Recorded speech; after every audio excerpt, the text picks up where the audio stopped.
Bueno, pues bienvenidos a todos. Inauguramos hoy la primera charla del curso. Como supongo que imagináis, a partir de ahora las charlas van a ser los sábados a las 8, como lo fueron hace un tiempo. Bueno, yo soy Irune Ariño, para los que no me conozcáis, y me acabo de incorporar al Instituto Juan de Mariana. La semana que viene tendremos a Laura Mascaró, que nos habla de finanzas, niños, gestión del dinero, que es un poco a lo que se está dedicando ella ahora. Y bueno, hoy tenemos a Paco Capella, que es un habitual del Juan de Mariana. Paco, todos sabéis que es físico, pero además es que es autodidacta en otros temas, en economía, en filosofía, en ciencia evolutiva, y además tiene el máster en economía de la Escuela Austríaca y es profesor del Centro de Estudios OMA y, por supuesto, fundador del Instituto Juan de Mariana. Pues Paco Capella hoy nos va a hablar de ciencia y liberalismo, de qué principios de la ciencia nos permiten conectar con los principios liberales. Y nada, pues le doy la palabra a Paco, o tuyo. Muchas gracias, no, que tengo el mío. Muchas gracias, Irune. Bienvenido al instituto, vas a hacer un fichaje, ya lo eres, estupendo. Vale, ¿de qué va esta charla? Bueno, gracias a todos por venir, lo primero, a inaugurar la temporada. Ciencia y liberalismo, como un título como muy genérico, ¿no? Y pongo ahí, hablaré de la fundamentación científica o de la falta de ella y de la falta que hace producirla de ciertas ideas liberales y económicas, sobre todo austríacas. Entonces, no sé qué os voy a contar porque va a depender de qué me digáis vosotros o de qué me preguntéis vosotros. No pretendo hacer una charla de estar solo yo una hora hablando sin parar y luego vosotros preguntáis, sino al revés, voy a irse muy de letras. Precisamente lo austriaco viene muy bien a mucha gente que no ha estudiado matemáticas y que no tiene fundamentación de ciencias naturales, pues porque dicen, las matemáticas o no hacen falta o nos las saltamos, pueden ser incluso perjudiciales. Las ideas de Mises son de tender a separar lo que él llama praxeología, como el estudio formal de la acción humana intencional, del resto del resto del mundo científico. Entonces él dice que hay las ciencias naturales, que utilizan como métodos de causalidad, o él habla de fisicalismo, mientras que en las ciencias humanas o sociales lo que se usa es la intencionalidad, el comportamiento es teleológico. Y que además el ser humano puede entenderlo simplemente porque se entiende a sí mismo así intencionalmente. Entonces, ¿qué es lo que hay en la escuela austriaca? Pues muchísima filosofía, muchísima argumentación y fundamentación filosófica y mucha historia del pensamiento. Y mucho insistir que la escuela de Salamanca era maravillosa y que esta escuela austriaca debería llamarse escuela española y todas esas cosas. A mí eso no me parece mal, lo que me parece es que se queda cojo, que faltan cosas y que si quieres que el resto del mundo te tome más en serio, tienes que conectar con ideas científicas que se sabe que son ciertas o válidas o correctas dentro de lo provisional que es todo el conocimiento científico y que son importantes y que muchos austríacos me dan la sensación de que tienden a ignorar. Y que además yo os animo a que las miréis pues porque enriquecen el pensamiento austríaco o algunas cosas las corrigen. O el pensamiento, estoy hablando de pensamiento austríaco, pensamiento liberal. Entonces eso, que la idea de acción humana intencional y definir al ser humano como un agente intencional, como hace Mises, como hace Rothbard, también en la ética de la libertad, no es que sea falso, pero es muy, muy incompleto. Hay muchísimos más rasgos del ser humano que son importantes, que son relevantes, y eso no es el único.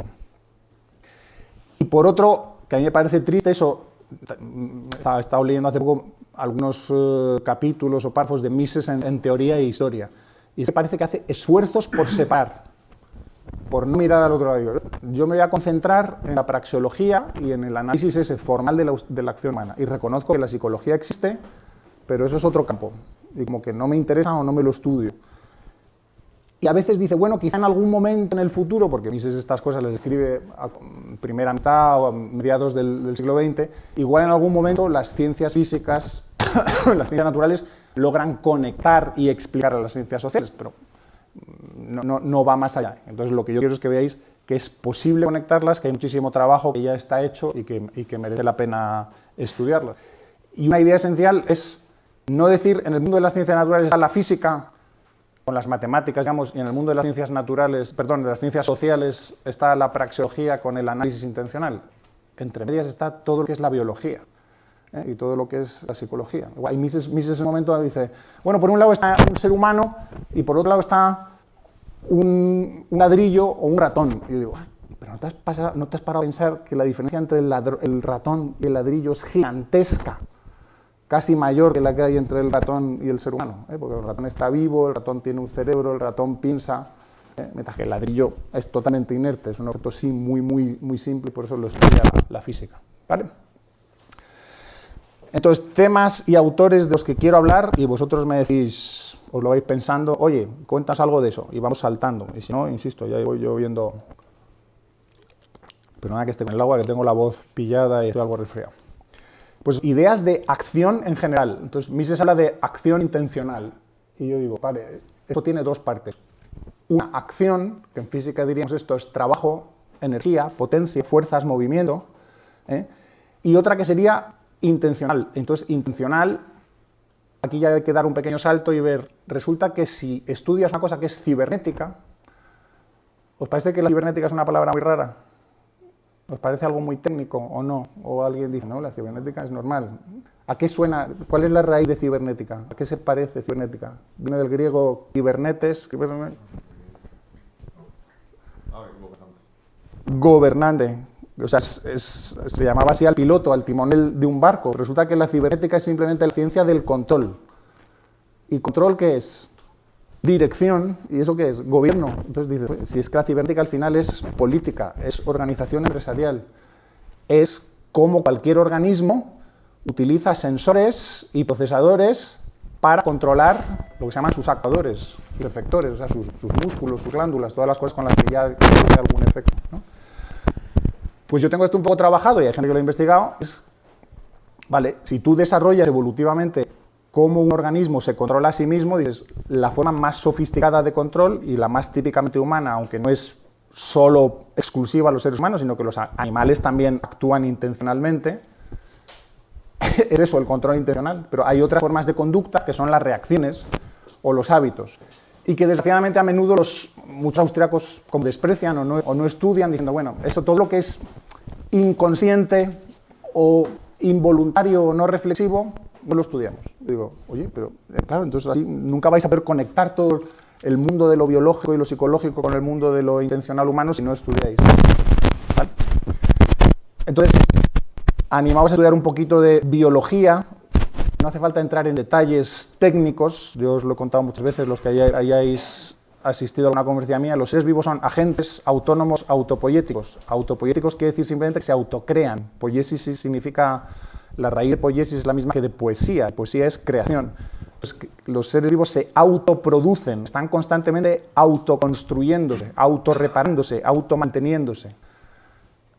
Agentes, eso es lo que hacen, autoconstruirse y además hacen más cosas, como se mueven, buscan comida, tratan de protegerse. Y la idea de autonomía es que tienen sistemas de control y que tienen intereses. Y eso es lo que luego desarrolla toda la cibernética, toda la cognición, todo el mundo de las emociones, los afectos, todo el mundo de la psicología y la mente. Otro tema, acción en sociedad o acción social o la tensión entre individuo y grupo. Se supone que como somos liberales, somos individualistas, ¿no? Si hay algún colectivista aquí, os ha equivocado o viene a espiarnos. Y habéis oído hablar del individualismo metodológico, imagino, ¿no? Sobre todo si habéis estudiado un poquillo, ¿no? El individualismo metodológico al final lo que dice es que tienes que reducir todo o intentar reexplicarlo todo, todos los fenómenos sociales, en función de acciones intencionales de individuos. Y yo digo, no me parece mal, pero de nuevo es una idea incompleta. Hay veces que puedes abandonar el individualismo metodológico y estudiar un poco los grupos como entidades en sí mismas, ver qué características tienen. Igual que en mecánica estadística, en física, no hace falta conocer qué están haciendo todos los átomos, todas las moléculas, para saber qué es lo que está haciendo un gas o qué es lo que está haciendo un líquido. Es una analogía que tiene problemas, pero por proponeros una manera de entenderlo. Entonces, cuando estudias en evolución lo que se llaman transiciones evolutivas, ves algo muy curioso. Nosotros somos individuos, ¿no? Pero individuo quiere decir, curiosamente, que somos indivisibles. ¿Y somos indivisibles? Para nada.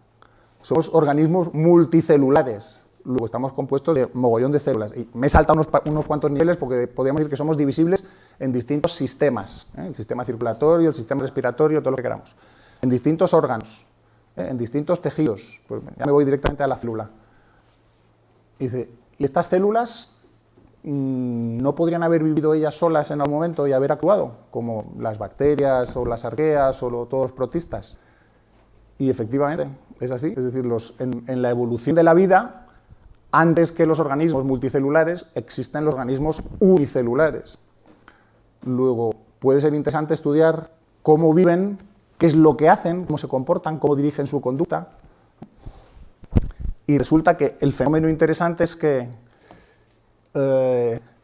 los agentes individuales pueden cooperar o competir, es decir, pueden ayudarse unos a otros, o pueden intentar o fastidiarse unos a otros, o no fastidiarse, pero simplemente competir en el sentido de quitarse cosas unos a otros, porque cuando uno compite contra otro, está consiguiendo cosas que el otro no va a tener. Compites por alimento, compites por pareja sexual, compites por muchas cosas.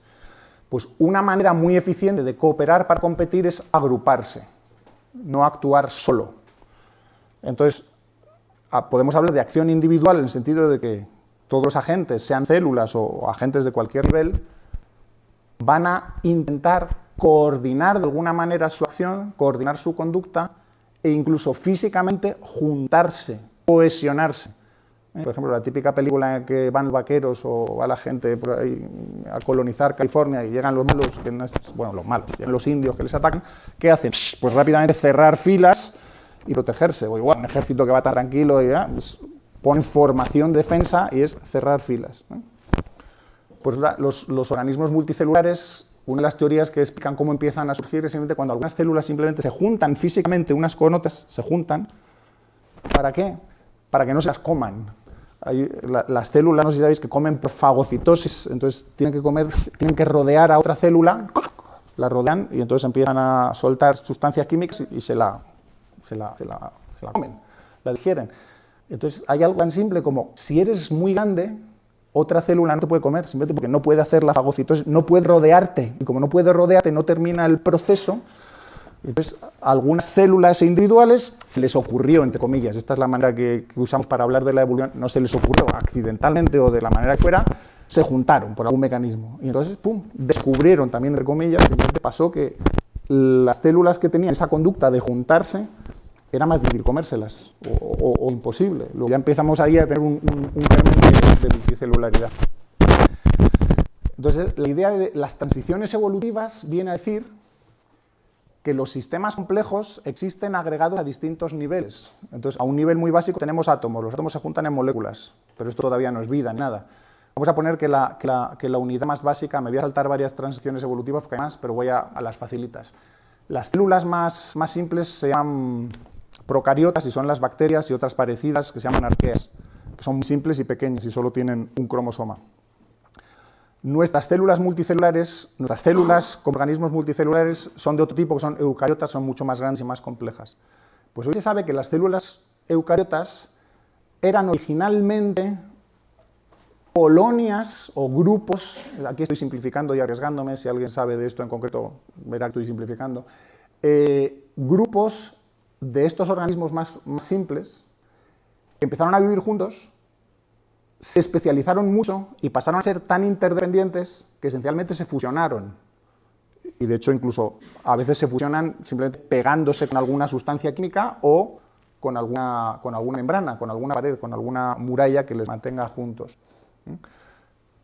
Entonces, esto puede suceder a varios niveles. Ya digo, las bacterias o ciertos tipos de bacterias se fueron haciendo más complejas y se convirtieron en los organismos estos eucariotas. Entonces, por ejemplo, hoy día se sabe que las mitocondrias eran originalmente bacterias que fueron, digamos, integradas, medio digeridas, y en vez de digerir se quedaron a trabajar como especialistas dentro de la célula que las había devorado. Y con los cloroplastos, que son los que producen la fotosíntesis en algunas bacterias y plantas, pues lo mismo. Entonces ahí tenemos ya un nivel de integración, de agregación, de a partir de individuos formar grupos. Entonces, ¿seguiría teniendo sentido usar el individualismo metodológico y decir, bueno, ya no voy a hablar de la célula como individuo, sino voy a hablar de sus orgánulos como individuos, porque originalmente eran los individuos. El siguiente paso, o otro paso claro, es este de organismos unicelulares a organismos multicelulares. Entonces, ¿dónde está el individuo? ¿El individuo es el organismo multicelular o también son individuos las células? Entonces, la idea que creo que es esencial es ver que si una entidad tiene partes y están lo suficientemente cohesionadas y lo suficientemente coordinadas, podemos decir que actúa como un individuo, en el sentido que actúa como una unidad, que tiene una identidad, ¿no? Luego ya existimos los organismos multicelulares. Ejemplo particular somos los seres humanos. ¿El siguiente paso cuál es? Los grupos de animales. Grupos que ya no se pegan físicamente. Las colonias de hormigas no viven físicamente pegadas unas a otras, sino se suele decir que son un superorganismo en el cual sus células están sueltas. Tienen una célula especial que es la hormiga reina, esto vale también para las abejas, que es la que se reproduce y es la que se encarga de producir nuevos miembros. Otros que se dedican a cazar o a buscar alimento o a defenderse o a cuidar de las crías. Entonces es un organismo como que deshace su cuerpo y luego, bueno, nunca lo llega a juntar del todo, pero al menos tiene un nido que sirve como foco. De hecho, hay casos como intermedios. Hay medusas que en realidad son organismos multicelulares u organismos se pueden soltar. Es decir, hay partes de la medusa que se sueltan y pueden tener su vida, digamos, independiente. Los insectos eusociales son un ejemplo muy claro que se estudia a menudo. Luego hay los grupos, pues, por ejemplo, de mamíferos. Un grupo de elefantes, un grupo de lobos, un grupo de hienas. Además, cada uno tiene sus nombres distintos. Los humanos somos un ejemplo de esto aún más fuerte. Los humanos no es que seamos sociales, es que somos hipersociales. Y además tenemos mucha más flexibilidad a la hora de organizarnos, porque nuestra unión no es solo, digamos, por parentesco genético, sino nuestra unión es mucho más amplia, pues puede ser por ideas culturales y por muchos más factores que si queréis luego vemos. A lo que voy, la idea provocativa es, ¿por qué no estudiar los grupos? ¿Por qué tenemos tanto miedo a estudiar los grupos como unidades de acción? Porque tenemos miedo que nos llamen colectivistas, tenemos miedo de renunciar al individualismo. Y digo, oiga, que no, pues si esto no es renunciar a la libertad, solo es reconocer la realidad, que los grupos existen porque son poderosos. Son poderosos, esto lo explico a menudo, perdonad si me repito. El economista, ¿por qué dice que somos sociales? ¿Por qué dice que existe la sociedad? Pregunta. Bueno, animaos. ¿Para beneficio mutuo? Para beneficio mutuo, pero ¿cómo? Más en concreto. Como economista, ¿qué piensa el economista? División del trabajo. ¿Qué más? ¿Y división del trabajo? ¿Y qué? ¿El trabajo se divide y luego? Se hace más eficiente porque te vas especializando e intercambias, ¿no? Entonces el economista típico, desde Adam Smith y muchos más, siempre dice, existe la sociedad, no vivimos solos, por especialización, ¿no? División del trabajo e intercambio, o a veces no intercambio, sino compartir. Si somos un grupo podemos compartir, no tenemos solo por qué intercambiar. Yo digo, vale, pero si solo veis esto, no me extraña que no entendáis los grupos y no me extraña que los sociólogos os parezcan gente muy rara y que los odiéis y que os parezcan todos de izquierdas, que en realidad es verdad. Pero es que no habéis entendido por qué existen los grupos. Recordar el ejemplo de las celulitas. ¿Las celulitas se juntan para intercambiar algo? No. Se juntan para protegerse. En ese caso curioso, no es que la unión haga la fuerza en el sentido de que puedan golpear más fuerte quien les ataca. Simplemente es una cosa muy divertida de que al ser más grandes no nos pueden comer. Pero a nivel de humanos, sí que la fuerza es, si somos más, podemos golpear más fuerte al enemigo. Le podemos tirar más piedras, le podemos tirar más de todo. Y podemos defendernos mejor. Entonces, una de las razones por las que existen los grupos es esencialmente la guerra. También la caza, en el sentido de que los humanos nos peleamos también con otros animales a los que nos queremos comer, o los queremos capturar para domesticarlos, esclavizarlos, como queremos llamarlo. Luego, el grupo existe porque la unión hace la fuerza. Y además podemos tener economías de escala a la hora de compartir refugios. Si nos juntamos todos dentro del castillo, dentro de la empalizada donde se protege la tribu, pues eso es como nuestra solución habitacional para la protección conjunta. Y una razón más. Esto explica, digamos, el colectivismo, el tribalismo y la idea de nosotros contra ellos y la guerra. Y esa psicología moral de vamos a cerrar las filas y estar juntos para que los demás no nos dominen y ser nosotros los que dominen a otros. Y la otra razón por la que existen grupos explica la socialdemocracia. Y es que compensar riesgos. Eso tú te has estudiado, tú has leído.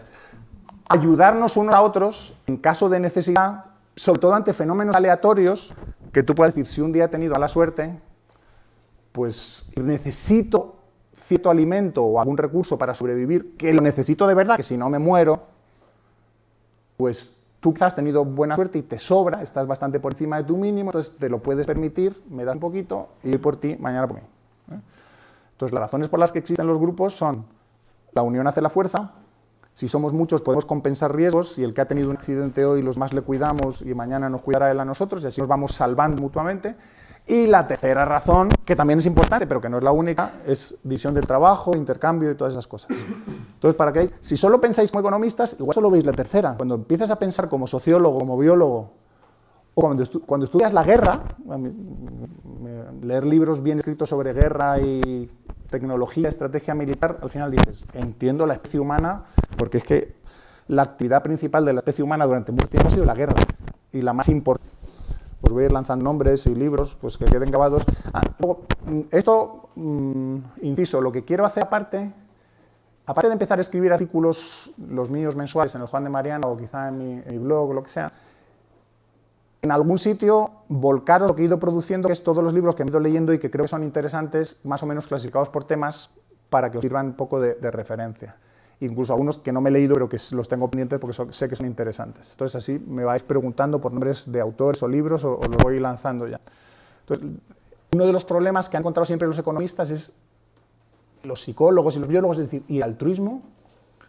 ¿Por qué existe? ¿Por qué existen conductas altruistas? ¿Cómo las explicamos? Y esto me lleva a explicaros también otra de las razones de esta charla, que se me había olvidado al principio. Mis dos últimos artículos, si los habéis leído, son críticos del objetivismo. Yo siempre he leído a Ayn Rand, me ha parecido una pensadora interesante pero problemática, y entonces mientras la leía tenía la misma sensación que cuando leía algunas cosas de Mises, aunque en el caso de Ayn Rand aún más graves. Dices, esta mujer habla de cosas de las que no tiene realmente conocimiento o fundamentación, es decir, se las inventa o son cosas que pueden parecer sensatas, pero no sabe dar ninguna referencia, ninguna investigación científica de cómo piensan los niños, cómo empiezan a hacer los niños abstracciones, cómo aprenden el lenguaje y cosas así. Dices, primero, que cuando ella escribía, la investigación sobre eso no estaba muy avanzada, y aparte, porque es que no cita a nadie. Son cosas que pueden parecer de sentido común, pero que son peligrosas si haces afirmaciones como muy rotundas y vas pisando y luego todos tus seguidores te tratan como, esta es la mejor pensadora que ha habido nunca en la humanidad, y dices, perdón, pero aquí hay lagunas y problemas por todas partes. Entonces, al escribir esos dos artículos, dije, ¿qué hago al final del segundo artículo? ¿Pongo una lista con 600 libros que hay que leerse para entender un poco de ciencias naturales y que los objetivistas y otra gente vean qué es lo que les falta y si quieren se lo miren? Y dije, me parece un poco bestia, me parece una lista ahí o sea, en otros sitios sí que las he hecho, pero me faltan trabajarlas mucho. ¿Vale? La última razón por la que doy esta charla la estoy viendo al llegar al tema de la evolución biológica. ¿Alguien de aquí es creacionista? Voy a cerrar los ojos. Levantad la mano y solo que vean los demás, o cerráis todos los ojos y levantáis. Hay gente... Uy, por Dios. Hay alguien que es creacionista. No te he visto. Los creacionistas es que están equivocados. Además están equivocados a un nivel gigantesco. Es decir, es no entender, digamos, la esencia de la realidad. Pues yo no sé si todo lo que es negar los procesos biológicos evolutivos, no solo biológicos, sino también todo lo que es la evolución cultural, que es muy importante en humanos. Si habéis leído a Friedrich Hayek, yo sí os recomiendo que os leáis a un austriaco, leeros a Mises y leeros a Rothbard, pero no los leáis solos a ellos, leer sobre todo a Hayek, porque Hayek es el economista austriaco que más conecta con la psicología, con la ciencia cognitiva, con la evolución, con la biología, ¿no? Me he perdido, ¿qué está hablando? Sí, del creacionismo. Todas las ideas creacionistas, yo no sé si la gente se da cuenta que son, digamos, como proestatales, progubernamentales, Hay alguien que lo está pensando y manda y hace que las cosas sean así, ¿eh? Papá Estado te dice cómo tienen que ser las cosas y te lo regula todo, y te lo ordena todo. Y en ausencia de papá Estado, o papá o mamá Estado, la sociedad vendría abajo y no habría orden, habría un caos, el caos del mercado, la ley de la selva, todas estas gilipolleces, ¿no? Y dices, por Dios, si hay algo que tenéis que estudiar, es principios evolutivos, un poco de teoría evolutiva complementada con lo que se llama teoría de los sistemas complejos adaptativos y temas de autoorganización, temas de emergencia, temas de complejidad, temas de caos. No me gusta nada la palabra porque caos al final es un nombre comercial que se dio a algo que era simplemente dinámica no lineal, que en física era algo muy complicado en su momento, pero luego con los ordenadores empezó a ser relativamente más accesible. Entonces, todas las ideas evolutivas, que muchos austríacos hablan de ellas, hay un libro de César Martínez Meseguer que es muy bueno en la colección de una editorial de la Biblioteca de la Libertad. Lo que pasa es que es más sobre la historia de las ideas evolutivas en las ciencias humanas y sobre todo orientada a la escuela austríaca. Yo digo, eso está muy bien, pero ahora complemento con la evolución biológica, que es mucho más básica, y con la idea de evolución en general, que es mucho más abstracta y mucho más potente. Ahora os voy a recomendar algunos autores y algunos libros sobre todo eso. ¿Habéis oído hablar de la epigenética, por ejemplo? ¿Os suena? Siempre se habla de evolución genética, de los genes. Pues ahora están de moda temas como evolución epigenética. Siempre, pues temas de que sepáis que existen, tener una cierta culturilla. Y la memética y los memes, ¿ya estamos fallando? No, sigo hablando, sí. Ah, bueno. Sí. No, mal, no es ningún problema. El tema es mucho y suena. Ah, me muevo mucho, venga. Continúa hablando, ¿no? Yo no existo. La memética, ¿sabéis lo que es? En producir memes y lanzarlos por internet a ver si triunfan, ¿no? La palabra meme es una de las palabras más curiosas de cómo se ha degradado, lo deprisa que se ha degradado, y ya a las nuevas generaciones les hablas de un meme y, a ver, enséñame, ¿cómo? ¿No? El chiste con el eslogan o lo que sea. La palabra meme se la inventa Richard Dawkins allá por 1900, no me acuerdo cuándo escribe los libros, 70 y tantos, 70 y muchos, 80 y muchos. No me acuerdo en cuál de los libros es, creo que es en el gen egoísta, y si no es en el relojero ciego o en alguno de otros.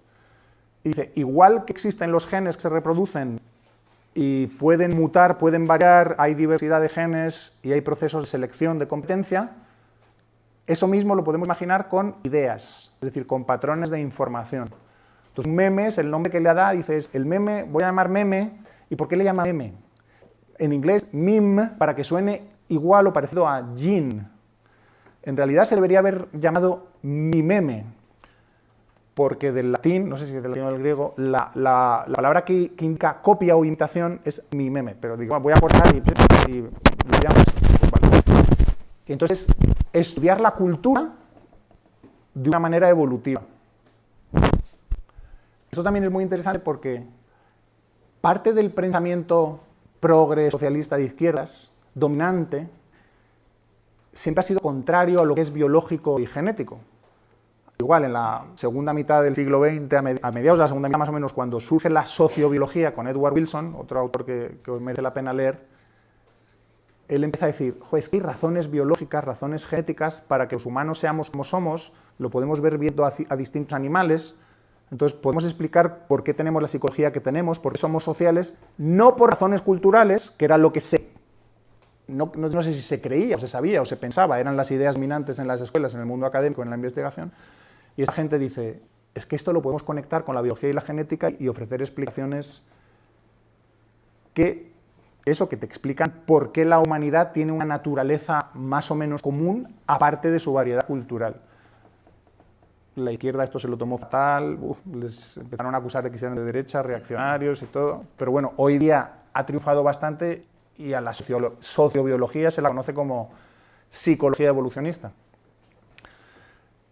Entonces yo suelo recomendar a la gente, dices, si quieres entender la naturaleza humana y no quieres irte hasta atrás y empezar por biología, que vale, lo entiendo, dice, estudia psicología evolucionista y memética o evolución cultural, es decir, estudia las dos, porque la psicología evolucionista te va a dar las explicaciones evolutivas desde el punto de vista biológico-genético de por qué somos como somos y por qué nuestra mente o nuestro cerebro tiene ciertas formas de funcionamiento que son adaptaciones que resuelven problemas. El problema es que son problemas que teníamos hace cientos de miles de años o miles de años, pero quizá no son los problemas que tenemos ahora, pero nuestra mente ha cambiado precisamente por el aspecto cultural que viene ahora, por todo lo que hemos avanzado a la hora de acumular capital y conocimiento y cultura, pero genéticamente no hemos evolucionado tanto, hemos evolucionado algo, pero no tanto, entonces lo que es nuestros instintos, lo que nos viene, digamos, intuitivamente, nuestras reacciones más básicas, más primitivas, genéticas y en general compartidas en gran medida universales, tienen que ver con eso, temer a depredadores, estar acostumbrados a vivir en un entorno en el que conoces a 100, 150 personas que son tus amigos o tu familia, tu tribu, y el resto del mundo pues o no te interesa o quizás o no lo conoces o son tus enemigos. ¿Por qué el problema ahora, un problema grave en las sociedades actuales es el azúcar y la obesidad? Pues porque antiguamente no había azúcar, no había grasas, no había tanto alimento como hay ahora, me refiero disponible, entonces siempre que tenías ocasión de comerlo, aprovecha y carga energía. Entonces ahora nos sobra, tenemos un exceso, porque sigue funcionando ese mecanismo en nuestro cerebro de sigue comiendo, aprovecha, porque no, por mucho que le reflexiones racionalmente que mañana va a haber todavía comida o que te vas a engordar y tal, dices, bueno, pero el placer es tanto que, pues, que sigues comiendo. Psicología evolucionista, pues no. Y por otro, cultura. La cultura no es un fenómeno, o sea, lo puedes analizar individualmente de cómo el individuo adquiere ideas, adquiere memes, cómo los procesa, cómo los mantiene en su memoria, cómo los expresa para que otros se los copien. No os preocupéis que yo todavía tengo ideas, pero vamos, lo vas pasando. No, han levantado la mano aquí primero, perdona, por respetar el primer valiente. Intentar ser breves, lanzar ideas, pero que intentar ser breves, ir al grano, que hay muchas cosas. Venga.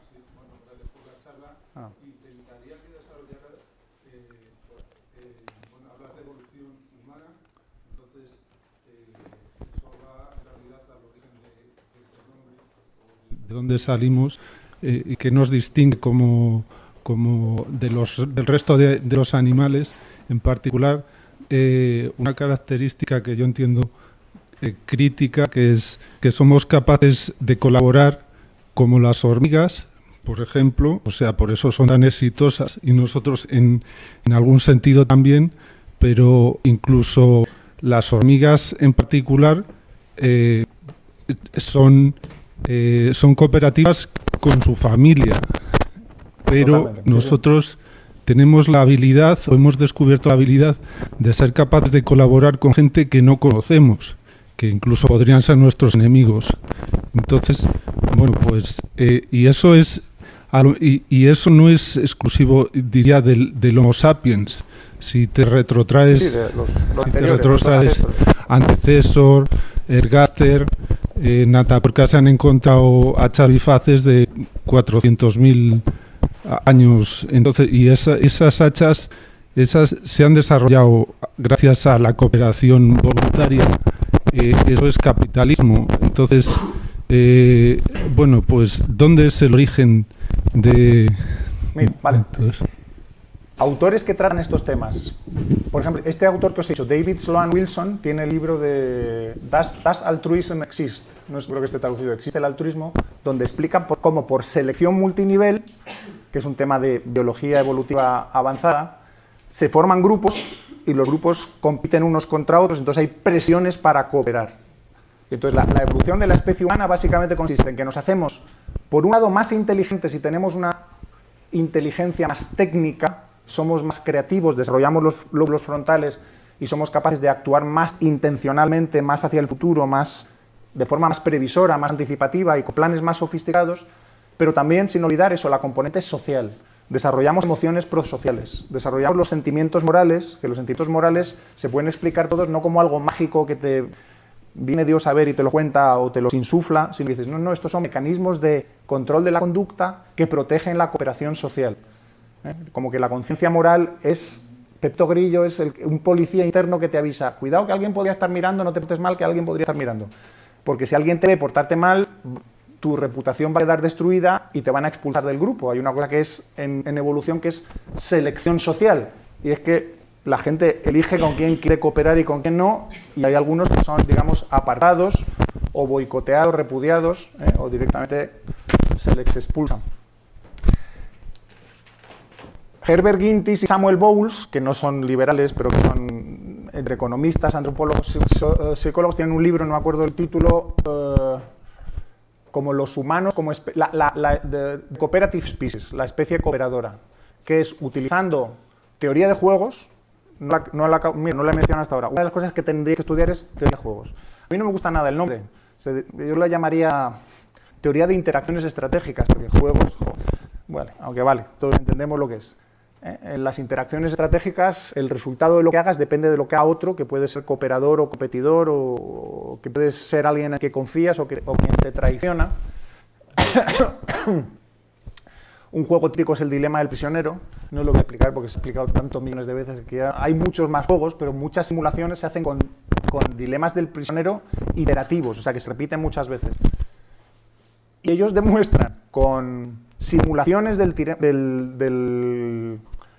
o sea, hay lo que se llaman modelos basados en agentes, que tú en vez de poner una serie de ecuaciones en un ordenador y hacer una simulación con esas ecuaciones, te inventas unos agentes, como una especie de personas o individuos o agentes, animales o tal, y le das una estrategia y haces que se encuentren con otros y entonces que según su estrategia cooperen o compiten. Y entonces empiezas a ver qué pasa.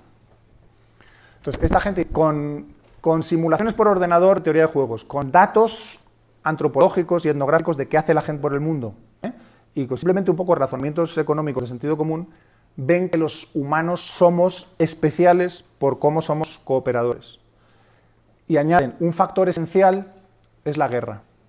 De nuevo, si no hubiera presiones entre grupos y de presiones de competencia violenta, seríamos mucho menos cooperadores. Iríamos cada uno por nuestra cuenta. Viviríamos más como escarabajos que como hormigas. Esto se complementa con la idea de cultura. Hay un libro muy bueno de un autor que se ha hecho muy famoso, se llama Yuval Noah Harari, que es Sapiens, no sé si lo habréis oído hablar, Sapiens. Luego tiene el otro que es Homo Deus, y ahora ha sacado un último que es 23 consejos para... No, es parecido al de Jordan Peterson, pero otro título. No sé si está... 21 lecciones. 21 lecciones para el mundo moderno, para la humanidad o algo así. Ese todavía no me lo he leído. El segundo libro, el de Homo Deus, no lo recomiendo demasiado porque el hombre claramente ha empezado se ha hecho famoso, le han encargado un libro y ha empezado a escribir de cosas de las que sabe menos. Entonces escribe cosas de inteligencia artificial y el futuro de la humanidad y patina un poco. Pero el primero es una maravilla, porque coge estas ideas, explica la historia de la humanidad, pero a gran escala, sin detalles de quién fue rey y qué guerra hubo, sino decir, los seres humanos somos exitosos porque cooperamos como hormigas, pero cooperamos mejor que hormigas. Porque gracias a que a nuestra cooperación le podemos añadir cultura, nuestros patrones de cooperación son más flexibles. Las hormigas, como has dicho, solo cooperan con su familia, esencialmente, no es del todo cierto, pero casi. Y su forma de cooperar está en sus mentes de forma genética rígida. Entonces no saben hacerlo de otra manera.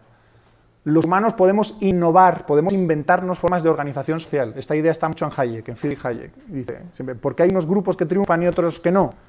Pues quizá no porque sus miembros sean más altos, más guapos, más listos, que también puede influir, sino simplemente porque su sistema de organización, sus normas sociales, sus valores son mejores. Y entonces les permiten coordinarse mejor, les permiten cooperar mejor. Y eso es todo cultura, simplemente porque su cultura, sus memes, el genoma grupal, que en este caso no son genes, sino que son memes, es de más calidad o más adaptativo, al menos en las circunstancias en las que tuvieron que digamos que participar o que tener algún efecto que el de otras alternativas. Entonces, todo lo que es cooperación, que los austríacos insisten y los economistas, lo importante es la cooperación social, ya, pero yo me canso. Y una vez que he visto, cuando te lo explica alguien que solo es economista y alguien que solo es economista austríaco, digo, ve a ver cómo te lo explica un biólogo. Hay otro libro muy famoso, lo que pasa es que es antiguo, que se llama The Evolution of Cooperation, de Robert Axelrod, que es casi de los libros que lo inician todo. Igual pone un torneo de juegos del dinero del prisionero y le reta a la gente y dice, mandadme estrategias. Y resulta que la estrategia que gana es simple y tonta, algo espectacular. Se llama tit for tat, que significa esto por aquello. Es decir, tú me traicionas, yo te traiciono. Tú me ayudas, yo te ayudo. Y esa estrategia tan simplona se merienda a todas las demás. Y luego hay sofisticaciones en estos concursos, se añaden ideas sobre qué pasa cuando la gente puede agruparse, qué pasa cuando la gente se conocen unos a otros y desarrollan reputaciones, qué pasa cuando la gente puede castigarse unos a otros, a los que no cooperan. Otro libro muy bueno de esto es de Martin Novak, se llama Super Cooperators. Lo mismo, dice, los humanos somos super, no solo cooperadores, sino super cooperadores. Había más gente por ahí que quería contar cosas. Alberto. Cuando has empezado a hablar antes de la célula, es el unidad básica o luego se agrupa, entonces, ¿qué es lo que realmente valoramos como un verdadero individuo? ibas a ir a algo que me parece que es una de las cuestiones más básicas del liberalismo y lo que distingue al liberalismo de las otras filosofías políticas, que es el individualismo metodológico y también el considerar que los intereses no existe un interés social. Un interés social que sea distinto del interés de cada uno de los individuos que forman parte de esa colectividad. Entonces, me gustaría que desarrollaras un poco estas ideas. Vale, pero o sea, lo que he intentado decir es que el individuo, en el sentido de como tú y yo, existimos, ¿no? Obviamente. Aunque puede empezar a buscar los problemas. ¿Qué pasa con los siameses? ¿Qué pasa si compartes el hígado o lo que sea? ¿Qué pasa si compartes el cerebro? Es decir, si ya tus cerebros están fusionados. Ahí hay un individuo, dos. Normalmente dices dos, pero dices, vale, pero están juntados de una manera especial, ¿no? Luego, ¿qué pasa con los grupos que están muy cohesionados y en los cuales las reglas están claras y los individuos entienden que el grupo existe para su beneficio?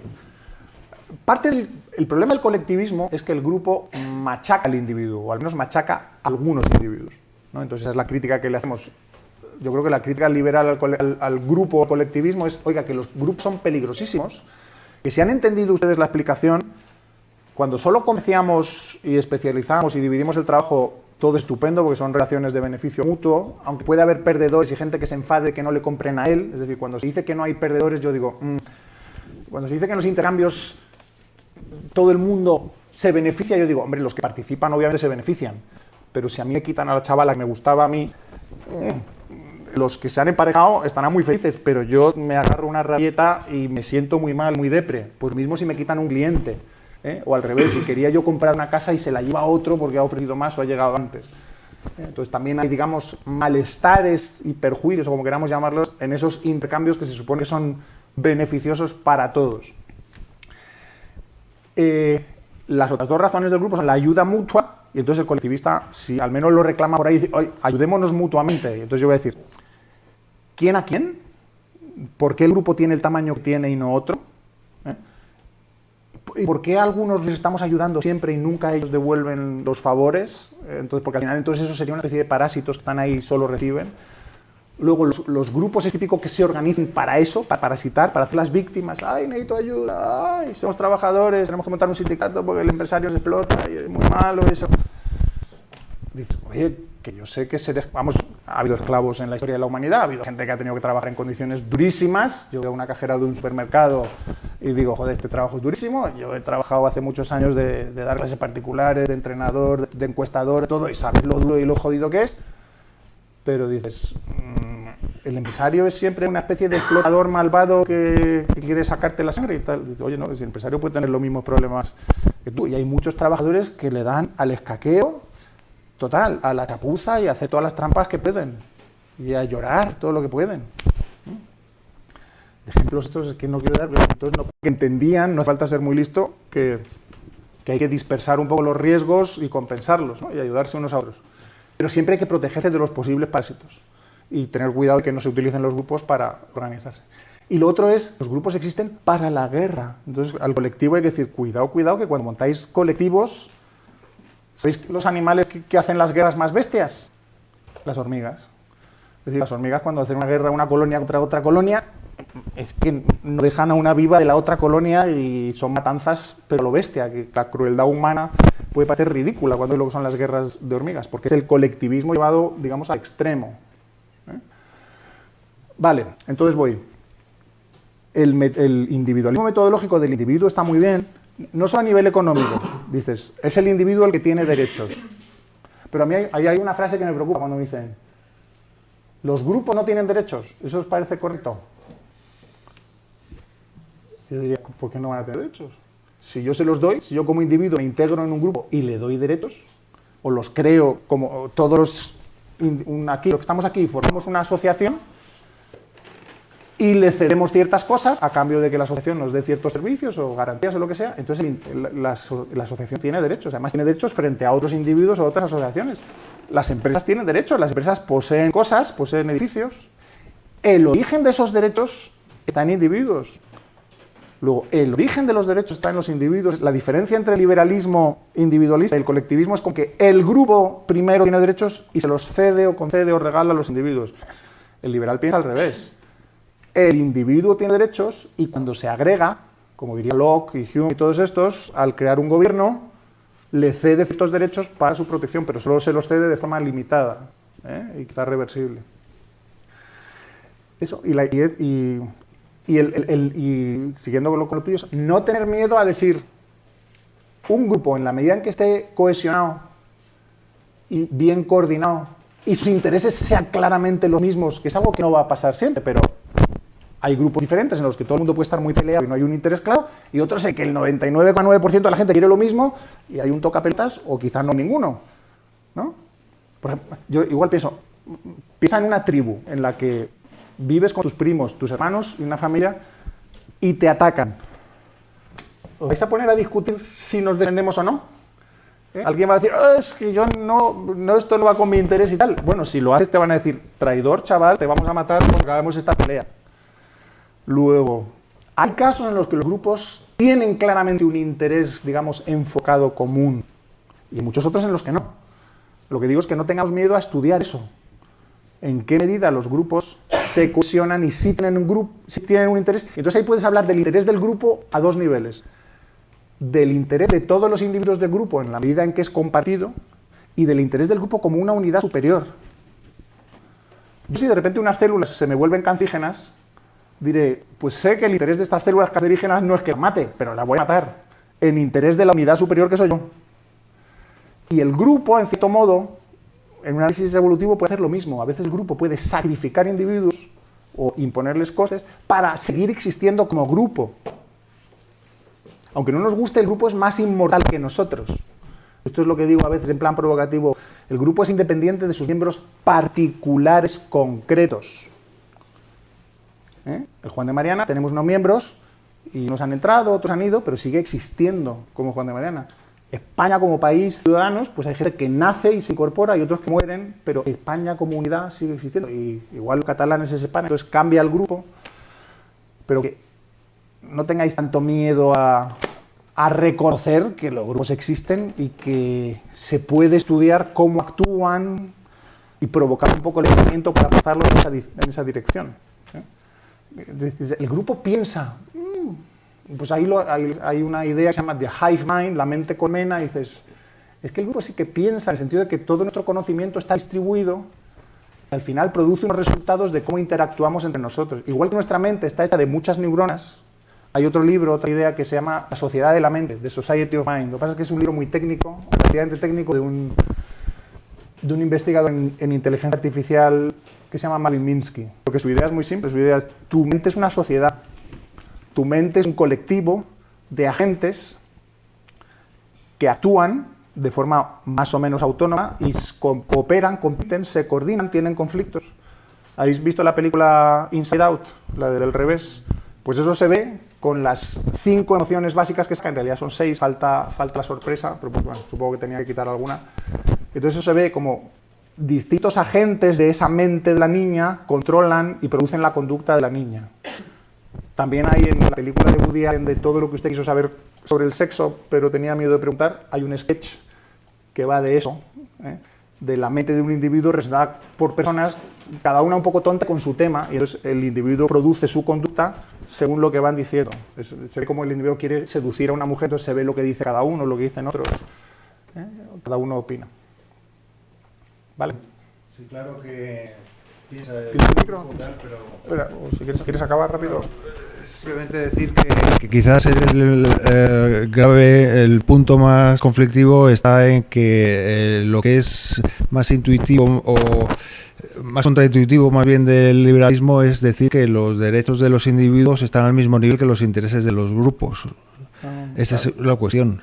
Yo creo que es la cuestión clave. Es decir, que no aceptar como liberales que el que haya un grupo que tenga un interés distinto al tuyo le pone por encima del individuo.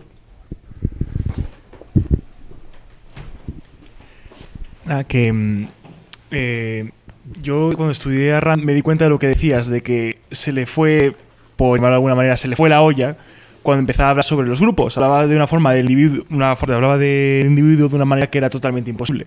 No podemos independizarnos totalmente del resto de individuos, no podemos irnos a la montaña y vivir como ermitaños, porque psicológica y neurológicamente se nos es imposible el poder vivir sin resto de personas. Acabamos...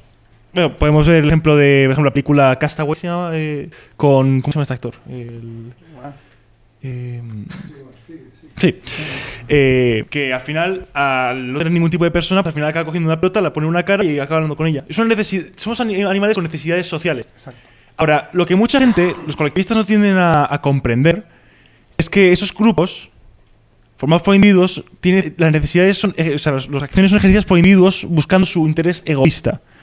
Ahora, podéis decir, ¿pero qué pasa con el altruismo? Si lo piensas, el altruismo en realidad puede llegar a ser egoísta. Porque cuando estás ayudando a otras personas, esas neuronas espejo están recibiendo un estímulo que a ti te viene bien. Tú te sientes bien cuando ves a una persona, cuando a lo mejor te siento un anciano en el metro, tú te sientes mejor persona. Entonces hay muchísimos neurocientíficos, por ejemplo, sometimiento esclavizado al otro. Que entendiendo que cuando vienes de la Rusia comunista, y en la primera mitad del siglo XX, el ambiente intelectual era ese en todo el mundo. Era un ambiente o socialista o comunista o fascista, de tal manera que el mensaje político, moral, que se transmitía era el individuo debe someterse a los demás. Entonces, entiendo la reacción de Rand, pero eso como que se pasa en el sentido de es que el altruismo no es necesariamente esa versión coactiva esclavizante. Hay una selección, kin selection, o selección de parentesco. Tú puedes hacer cosas por tus hijos, o por tu familia, por tus primos, porque estás haciendo cosas por ti mismo. ¿En qué sentido por ti mismo? Por tus genes. Son tus genes los que están provocando una conducta que ayude a esos mismos genes, o copias de esos mismos genes, en tus parientes. Luego es una especie de ayúdate a ti mismo de forma extensa, cuando el tú no eres tú, sino digamos son tus genes. La siguiente explicación es reciprocidad.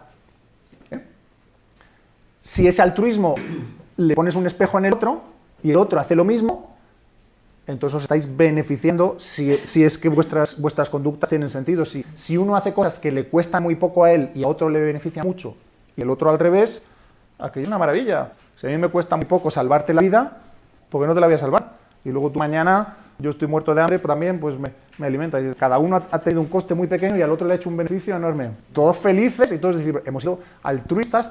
Los randianos y todo lo demás, y yo también diré, ya, pero eso es un comportamiento que también se puede interpretar como egoísta. Entonces, claro, si es que las dos palabras, egoísmo y altruismo, aunque son o parecen antónimos, se pueden entender como complementarias. Se suele decir egoísmo inteligente o altruismo egoísta. ¿Podríamos definir el idealismo más eficiente como la capacidad del individuo de mantener un escepticismo sano a la hora de estar dentro de grupos? De hecho, es la forma que a mí me gusta decirlo es que yo no quiero negar que los grupos existan, pero ¿por qué me ha metido usted en él? ¿Y por qué este grupo hace lo que usted dice que tiene que hacer y no lo discutimos? Y al discutirlo empecemos a partir desde mínimos y no desde máximos. Porque al revés, el colectivista es, lo vamos a hacer todos juntos y luego ya veremos qué os dejamos hacer individualmente. El individualista es, oiga que no, a mí déjenme decidir si me integro o no, si el estado del bienestar está maravilloso porque es obligatorio. ¿Por qué no puedo decidir yo, me apunto a lo de la educación, pero no a lo de las pensiones, que veo que es un timo financiero? Y lo de la sanidad lo siento, pero el día que los médicos fichen, no me creeré que trabajan. Mientras no fichen, yo no sabré si trabajan todo el horario que deben o no. Serán excelentes profesionales, pero no fío. Y así con cualquier otra cosa. Las hermandades eran eso, grupos en los que la gente se integraba voluntariamente y que al poder salir, lo puedes controlar. Hay un libro muy famoso, pero mira, no lo he puesto aquí porque no me lo he leído, aunque sé las ideas que hice. Y ahora no me acuerdo del autor. ¿Cómo se llama este libro de voz, voto, salida? Voice, exit, vote, voice, exit, o salida o loyalty. ¿Cómo se llama? ¿Hirschman o...? Salida o sí. Albert Hirschman es, o no me acuerdo cómo se llama. Dice, ¿cómo controlas a un grupo? Bastos lo cito mucho. ¿Es Hirschman? Es que no me acuerdo. ¿Lo puedes buscar ahí, Pablo, en el ordenador? Si es Albert Hirschman o el libro, el libro o la idea es voz, voto, lealtad o voz, voto, salida. Salida, voz y voto. Pues. Pero el orden es primero voz, en el sentido de que en un grupo puedes intentar convencer a los demás y hablar.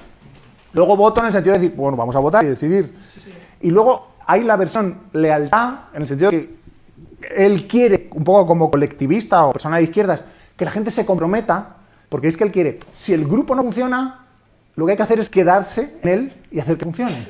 Este hombre critica mucho a la gente que se sale del sistema público de educación y se va a una escuela privada, reconoce que la escuela privada funciona y la escuela pública no, porque dice, lo que hay que hacer es quedarse y reformarlo. Y dices, ya, pero es que esto no tiene reforma. Entonces, ¿qué quieres? ¿Que yo me quede aquí anclado a vosotros, todos atados como esclavos unos a otros? No, me tenéis que dejar salir y así habrá presiones para que el sistema funcione. Porque el sistema no funciona porque está capturado o por los que reciben los beneficios, que están en plan chupando como parásitos y no quieren que los realmente productivos se vayan, o porque los proveedores del servicio, en este caso profesores, médicos, burócratas, funcionarios en general, no quieren que se vayan sus presuntos receptores de servicios, no quieren que tengan alternativas. Entonces, esa idea es que es esencial, la que has dicho. ¿Sí? El liberalismo es como una especie de sistema de control de calidad de los grupos, poniendo el énfasis en el derecho individual. ¿Más cosas, comentarios? Paco, quería... Bueno, esto último conecta un poco con aquello de la imposibilidad del socialismo.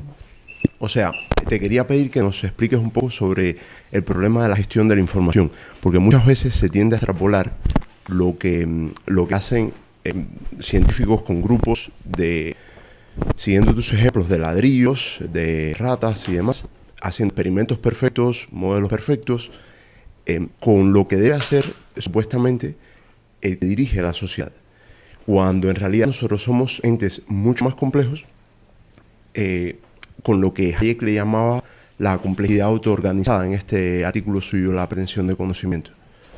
Entonces, ese mensaje, tú lo planteas en una de tus charlas en TED como uno de los 3 pilares básicos por los que el socialismo no... Información, incentivos, corrupción. Sí. Exactamente. Incentivos y corrupción llega muy bien. Eso, o sea, eso es... Vale, pero la gente no... El tema de la información es cuando yo critico a Mises, lo digo, oye, Mises, cuando descubre el teorema de la imposibilidad del socialismo, es algo que no se le había ocurrido a nadie y él lo expresa perfectamente y Hayek luego le da un repaso. Yo lo que hago es ir un paso todavía más atrás y decir, esto es un problema cibernético. Esto es un problema de control. Hemos empezado con que la cibernética, el control, el gobierno, al final no se explica. ¿Qué es la cibernética? La ciencia o la tecnología de control utilizando información. Obtienes información, la procesas, te lo piensas y lanzas órdenes, señales de lo que tienen que hacer los músculos, o en una empresa de lo que tienen que hacer los trabajadores, o en un país de lo que tiene que hacer la gente, cómo deben pagar impuestos o cuáles son las leyes. Entonces tratas de coordinar, tratas de controlar el grupo así. Pero si estudias las limitaciones de los sistemas cibernéticos, dices, claro, pues es que el agente o los agentes especialistas encargados de coordinar a la sociedad tienen ellos problemas cognitivos importantes. Es que su capacidad de procesar información es muy limitada. Bueno, de obtenerla, de procesarla, de enviarla. Eso, el análisis que hace Jesús Huerta de Soto es buenísimo en Socialismo, Cálculo Económico y Función Empresarial. Solo le haría falta el decir, si supiéramos teoría de la información más abstracta, ya digo, a nivel cibernético, veríamos que todo esto es un caso particular de, esto es un sistema de control que no funciona, que se rompe, que no puede conseguir lo que pretende. Entonces, por eso digo, a ver si el artículo que escribo el lunes, a ver si lo acabo, va a ser de cibernética. Es decir, para que la gente pierda miedo y que la idea de la información para controlar... Entonces, la idea liberal importante, y en eso hay otros autores que escriben estos temas, pero desde el punto de vista de la física y la biología, es órdenes espontáneos, y esto está en Hayek. Hay órdenes que solo funcionan si se les deja emerger, crecer orgánicamente y desarrollarse de forma evolutiva y adaptativa. Si los intentas imponer desde fuera, te los vas a cargar. No solo por mala intención o por corrupción, que son los otros 2 argumentos, sino porque no puedes. Por eso los grupos, en la medida posible, deben ser pequeños, físicamente pequeños, de no tener demasiada gente, y por eso los países más pequeños funcionan mejor y además son más homogéneos, y dedicarse a pocas cosas. Es decir, si montas un club de tenis, es un club de tenis, y no un club de tenis y ping-pong, y no un club de tenis y ping-pong y pádel, y no un club de todos los deportes, y no un club de los deportes y además religión, y no un club de los deportes y religión y el trabajo, y la salud y las pensiones, porque al final es el Estado, que en ese sentido es totalitario, porque quiere abarcarlo todo. Y no puede y se viene abajo. ¿Vale? ¿Más?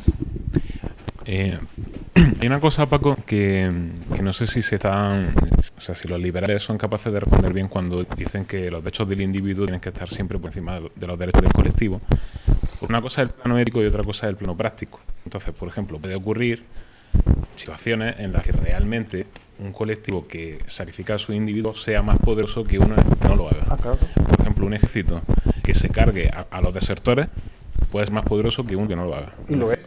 Claro, entonces un ejército que o simplemente una sociedad en la que haya, por ejemplo, yo que sé, una epidemia y ponga a su individuo en cuarentena contra su voluntad, pues también va a ser más exitosa que una que no lo haga. Entonces, yo creo que se invierte poco esfuerzo en solucionar ese problema desde el punto de vista de los liberales, porque no sé si a lo mejor una cosa que podrían hacer es idear situaciones en las que un liberal no se viera sometido a un dilema de ese tipo. Es decir, ¿cómo se podría construir una sociedad o un sistema que fuese imposible que tuviera que verse sometido a situaciones así? Por ejemplo, en lo de ejército, pues a lo mejor resulta que todos podrían ponerse de acuerdo y decir, vale, si ocurre una invasión de un ejército que hace esto, entonces nosotros voluntariamente, pues por ejemplo, damos permiso al colectivo para que nos mate si nosotros decidimos irnos. Ya estaría previsto. Claro. Pero el problema es que si uno no piensa en esas situaciones, nunca lo va a prever. O sea, no va a pensar en qué caso el liberalismo, tal como está planteado ahora, falla. Entonces yo creo que se está haciendo poco esfuerzo ahí. Eso es importante. Entonces, os recomiendo que leáis libros de guerra. Hay uno que me recomendó un amigo liberal, que es de un autor que se llama Azar Gat. Azar Gat, y se escribe así, sin H ni nada. Y el libro se llama War in Human Civilization, la guerra en la civilización humana. Es enorme, es larguísimo, pero muy interesante. La guerra primitiva, la guerra en el pasado, la guerra moderna, mecanismos para intentar evitar guerras actuales y problemas como estos. Pero eso, yo veo a muchos liberales anarcocapitalistas, esto, pues si queréis, habéis visto mis charlas criticando el anarcocapitalismo, que se empeñan en que eso no tiene que ser un problema, o lo resolveremos. Yo digo, tal vez, o tal vez no. Yo digo, los argumentos que me dais, os empeñáis en no ver los agujeros, y entonces pierdo la confianza en que se puedan resolver los problemas. Insisto, cuando has estudiado biología y todas las transiciones evolutivas, y ves que es el mismo patrón que se repite una y otra vez, grupos juntándose para ayudarse mutuamente, pero para luchar contra otros. Dices, es que esto no va a acabar nunca. Entonces, el dilema del liberalismo en conexión con los grupos es, primero, que siempre va a ser una ideología minoritaria, porque la mayor parte de la gente probablemente va a mantener ese tribalismo y ese parasitismo cohesivo, por una parte, o un deseo de ayuda mutua quizá, pero también mucho parasitismo de a ver qué saco yo de todo esto, y un tribalismo de cohesión interna y para oponernos a los malos. Ahora Occidente contra los musulmanes, o los rusos, los chinos, lo que sea. Y reconocer que eso quizá no tiene ninguna solución garantizada, que solo puedas decir, y a ver cómo podemos hacerlo mejor. Es el dilema de a ver cómo puedes hacer un ejército que solo se defienda y no ataque. Yo llevo mucho tiempo y no se me ocurre de ninguna manera. Y ojalá algún día alguien tenga una idea más feliz, pero ese dilema va a existir siempre. Hay una autora espectacular, todavía no me la he leído, pero es que la gente, sus ideas, Elinor Ostrom, el premio Nobel de Economía, tiene el libro de Governing the Commons, gobernando los comunes. Lo que pasa es que en el libro creo que los temas que trata son de comunes curiosos, en los que hay soluciones que funcionan, como el Tribunal de las Aguas de Valencia o distintos grupos humanos que organizan un pasto, el uso de un pasto, es como el vencer la tragedia de los comunes de Garret Hardin. Pero no tratan nunca, vale, ¿y el grupo de defensa? ¿El grupo militar? O sea, la tribu como grupo, ¿cómo consigues que aquello funcione y que no sea a costa de otros? Eso es muy complicado, pero sí hay que seguir investigándolo y simplemente aprendiendo y contando cosas. Hablas de cultura y como cultura parece que está tomada por la administración, ¿no sería mejor hablar de educación en vez de cultura? Y otra cosa es, cuando hablas de cibernética y control y de evolución, en cibernética y control uno de los principios básicos es la realimentación. ¿Cómo casa eso con la evolución? Vale, una de las características del humano es la cultura, y una de las formas de transmisión de cultura es la educación. La educación sería el proceso mediante el cual un maestro o un origen transmite una idea o una capacidad o una conducta a un alumno, pero de forma, digamos, consciente e intencionada. Puede haber cultura sin educación en el sentido de que hay animales y hay conductas humanas que no necesitemos que el otro nos eduque, que nos diga, hola, soy tu maestro, te voy a enseñar, sino que simplemente copiamos al otro, copiamos al que tiene más éxito, copiamos al que tiene un año más que nosotros y nos gusta lo que hace, copiamos al pariente, sin que haya un proceso consciente de educación. Es verdad, y el problema de la cultura actual, ya entrando en detalle, digamos, social, es que está casi toda en manos del Estado, muy rígida, burocratizada, y lo que hoy día se llama...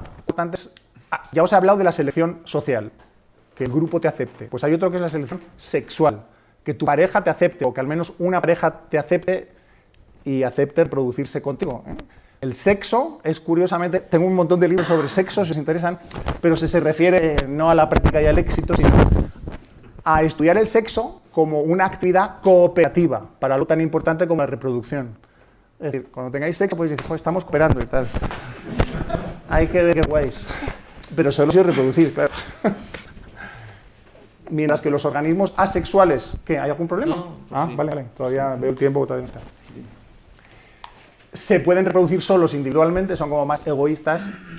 La sexualidad, si os explico cómo surge la sexualidad, es también gracioso. Es, probablemente el canibalismo, el origen de la sexualidad. O sea, cuando los latinos cantan aquello de devórame otra vez y otras cosas, han captado una verdad muy curiosa. Ya os lo voy a contar porque es divertido. Para que veáis las cosas que se aprenden cuando lees biología y evolutiva, cosas raras, dejan... Joder, esto no se me había ocurrido. ¿En qué consiste el sexo? Básicamente, olvidaos del coito que no es eso. En que un espermatozoide se junta con un óvulo. Esto es algo muy raro. Normalmente las células o viven solas o se separan, ¿no? Se reproducen, se fisionan. No se fusionan. Es muy raro que una célula... Hombre, os he hablado antes de lo que es la simbiogénesis, de que hay partes, orgánulos que se acaban fusionando. Pues un posible origen del sexo es cuando... Vamos, hay que ir un poco para atrás. ¿Por qué no hay una sola célula que incluye toda la masa viva? Imaginaos que eres el primer ser vivo y eres una célula. Pues empiezas a crecer, y no tienes enemigos, no tienes obstáculos, simplemente creces y creces y creces y eres la masa esta de las películas de terror, bla, bla, bla, sin enemigos. ¿Por qué la vida no es así? Pues porque el tamaño importa, la escala importa, y hay leyes logísticas que dicen, por ejemplo, si tú eres una esfera, como decimos los físicos, supongamos que somos una esfera, la esfera tiene una superficie que va con el cuadrado del radio y un volumen que va con el cubo. ¿Y la superficie para qué sirve? Para alimentarse y para eliminar desechos. Luego tienes una superficie que solo crece con el cuadrado para alimentar y eliminar desechos de un volumen que crece con el cubo. Luego no puedes crecer indefinidamente, tendrás un problema de difusión, un problema logístico de cómo distribuyes. Esto se resuelve no siendo una esfera, teniendo una estructura de redes de distribución, digamos carreteras, redes, pero aún así tiene límites. Por otro lado, por problemas de coordinación, cuanto más grande eres, más complicado es coordinarte. Y por problemas de dispersión de riesgos, otra vez. Si toda la masa está concentrada en un mismo sitio y cae ahí un rayo o un volcán, la vida desapareció. Mientras que si nos separamos en dos o en más, pues tendremos menos masa, pero más distribuida y evitamos los accidentes. Y luego podemos volver a crecer. Vale, por eso nos reproducimos. ¿Qué pasa cuando todos estos mecanismos funcionan al revés? Tú puedes crecer y fisionarte si hay alimento.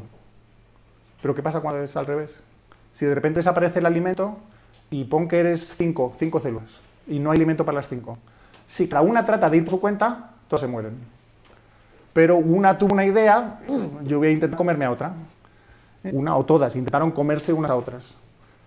Y entonces, cuando un organismo intenta comerse a otro que es igual a él, en realidad lo que están haciendo es fusionándose.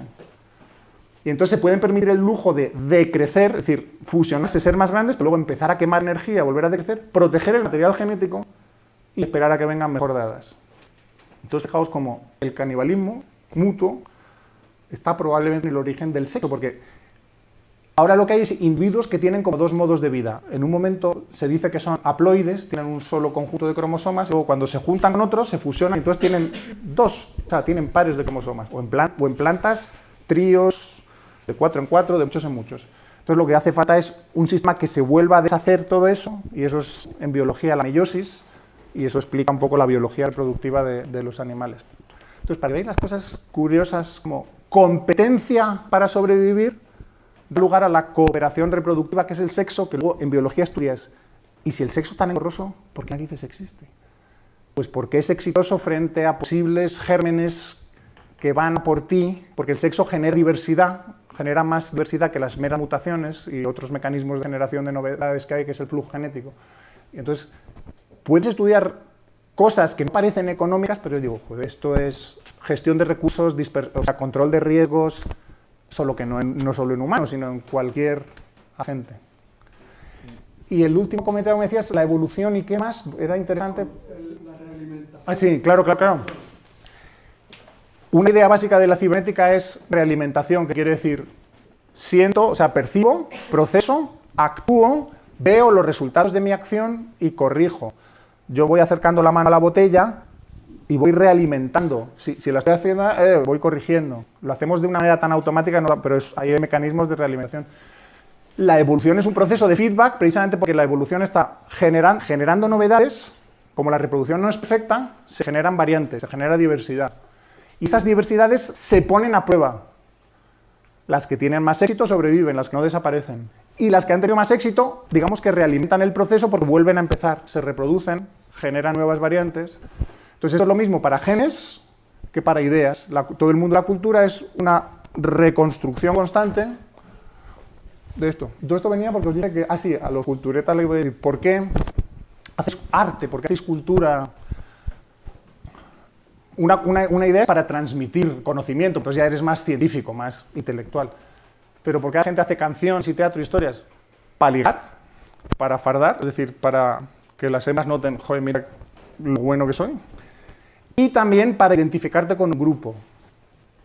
Los grupos tienen problemas de gestión. ¿Cómo se identifica a la gente? ¿Cómo sabes que la gente es leal? ¿Cómo sabes que la gente está comprometida? Entonces, hay muy diversos mecanismos de identificación que es muy interesante verlos desde el punto de vista de la biología y desde el punto de vista de la sociología. Y uno de ellos es la cultura. Entonces, hay mecanismos culturales como decir, me voy a cortar un trocito del pene. ¡Pum! Y entonces así distingo que eres judío, eres del pueblo de Israel, estamos todos circuncidados. O en el caso de la circuncisión genital femenina, Irune nos hablará en algún momento del tema, porque su trabajo de fin de máster es sobre eso y es muy bueno. Es un mecanismo de identificación como miembro bueno del grupo. Cuando todo el grupo tiene una idea que considera que la mujer que está con el clítoris entero es sucia, pues entonces tiene una presión de conformidad, es decir, para que el grupo me acepte tengo que hacer esto. Luego fijaos la cultura a dónde lleva. Entonces, mecanismos culturales para que el grupo te acepte.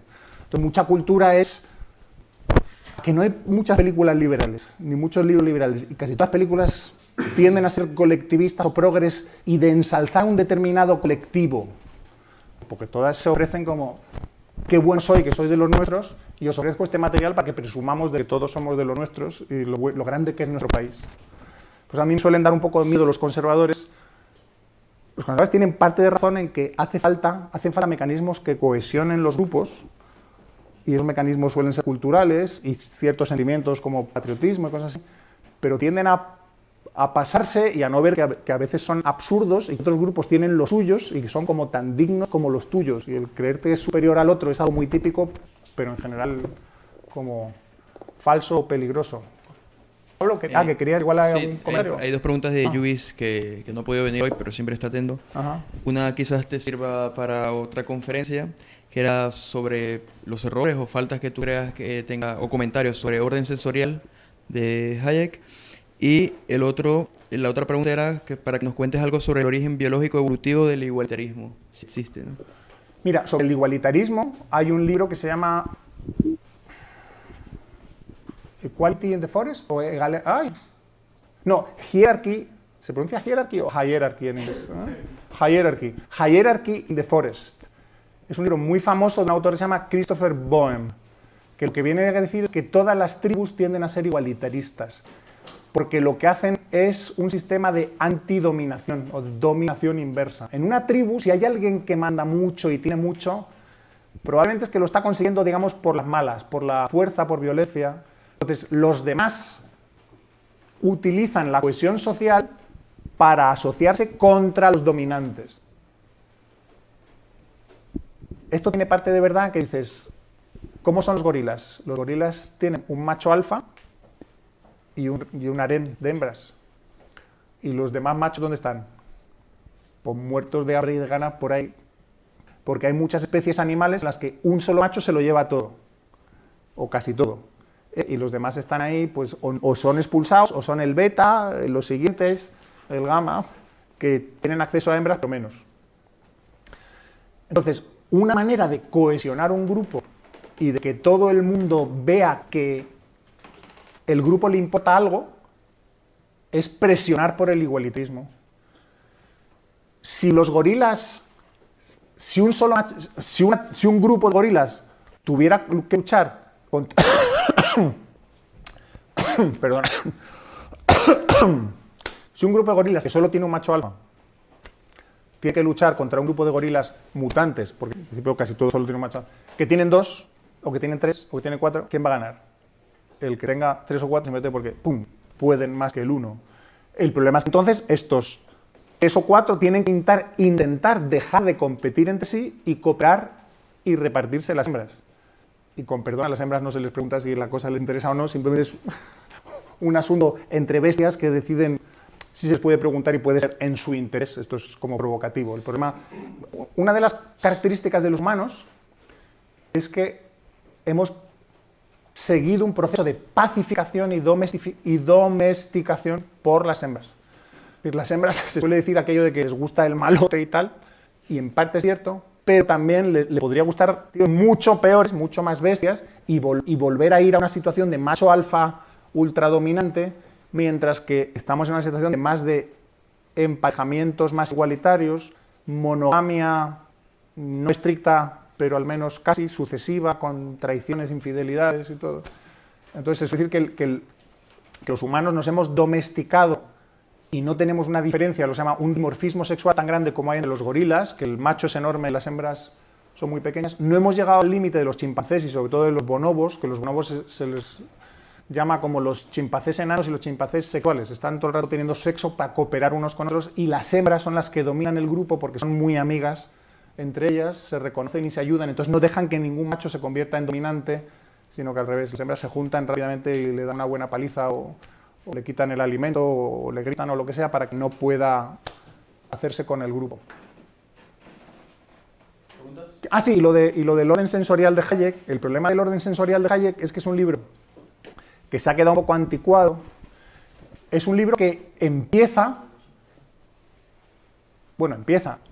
escrito en los comienzos digamos, de la revolución o de los avances de ciencia cognitiva.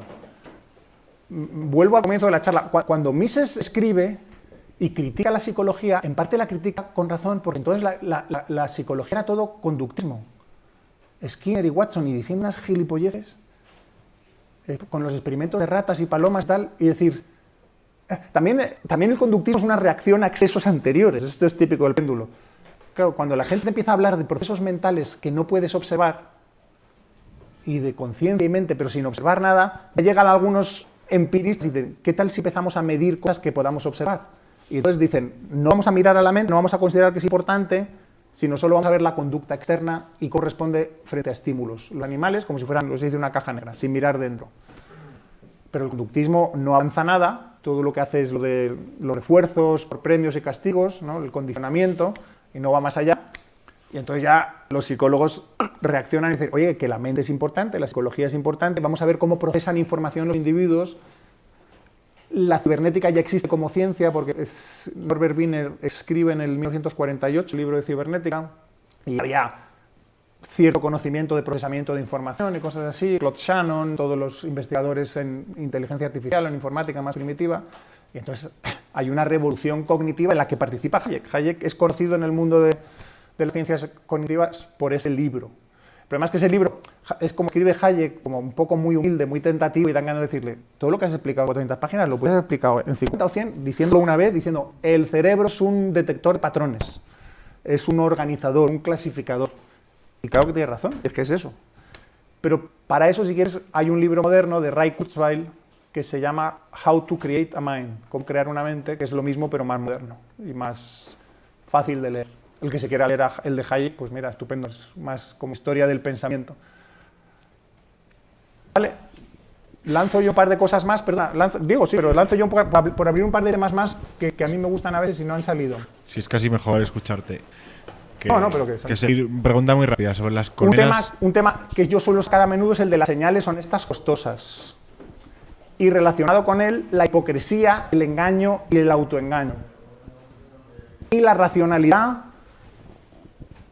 como preguntarse qué es la racionalidad. ¿Razonamos para pensar y conocer el mundo?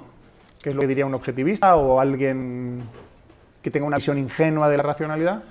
¿O razonamos para tener argumentos que tirarles a los otros y justificar nuestras acciones y decir que somos muy buenos y muy guapos? Entonces hay investigadores que están viendo que la racionalidad humana tiene naturalmente parte de pensamiento, digamos, riguroso, científico, técnico, pero mucha de argumentación, justificación, racionalización social. Y por eso hay gente con la que es imposible discutir si lo que quieres es aprender o enseñarles algo, porque se ponen en modo me va a pasar todo aquí y yo te voy a seguir tirando cosas. Y dices, vale, pues si esto es a lo que vamos a jugar. Entonces, el tema que a mí me fascina, el tema del engaño y el autoengaño, hay un libro de Robert Trivers, que es uno de los que origina todas estas ideas de nos autoengañamos a nosotros mismos para poder engañar mejor a los demás. Si eres hipócrita pero te das cuenta, o estás mintiendo pero te das cuenta, es posible que no lo hagas del todo bien y te ponga nervioso. Pero si tú estás convencido de una falsedad, pero estás convencido de ella, entonces engañas mejor a los demás. Y el engaño es esencial, de nuevo, para socializar. No puedes ir a la gente diciéndoles la verdad. Diciendo, oye, me caes mal y tienes este problema y hay que ver qué feo eres y joder, no. Lo que hacemos es todo lo contrario. Siempre decimos cosas que son irrelevantes o poco importantes, pero son como el aceite que engrasa las relaciones sociales, o intentamos mejorar nuestra reputación y la de nuestros amigos y contarles cosas a los demás para caerles bien. Entonces, todos los estudios actuales de psicología humana, de cómo somos hipócritas de forma natural, de forma normal, y de cómo el lado oscuro de esto es cómo hay especialistas en engaño que descubren cómo vencer nuestras defensas. Y entonces el libro, todo lo que son los estafadores o los manipuladores o los grandes demagogos, esto lo han estudiado muchísimo los psicólogos y de nuevo es fascinante. Vale, Diego, ibas. Sí, era muy rápido sobre las hormigas. Si llevan en los genes cooperar, se me ha ocurrido cómo gestionan el problema del free rider, que no se les huele una de repente que... Pero es que no, las hormigas, como todas tienen los mismos genes, las hormigas tienen un sistema de reproducción muy curioso, que se dice que son haplodiploides, que al final lo que viene a significar es que es mejor tener hermanas que tener hijas, lo cual es algo paradójico. Las hormigas prefieren tener hermanas a tener hijas, porque genéticamente las hermanas se parecen más a ellas. O sea, si yo soy una hormiga, si tengo una hermana, se va a parecer más a mí que si yo tengo una hija. Es algo curioso, pero es por ese sistema de reproducción extraño. Entonces, por eso las hormigas cooperan como una familia de prácticamente clones, cuasi clones, no son exactamente porque hay cierta diversidad genética. Entonces, en el momento en que ya has metido a todos ellos ese gen, esos genes son dominantes frente a uno que pretenda ser free rider, porque además uno de los problemas de la cooperación es establecer mecanismos de control. Es decir, castigos, lo que he dicho antes, y vigilar. Y si hay una hormiga que no coopera, pues darle una paliza o expulsarla. Entonces no conozco en detalle lo que hacen las hormigas, pero aparte de la conducta de las hormigas es tan simple que tampoco requiere grandes complicaciones. Cuando ves que es todo señales químicas y procesamiento de ciertas señales químicas por feromonas para ir a buscar comida y para ver qué tarea hace falta realizar.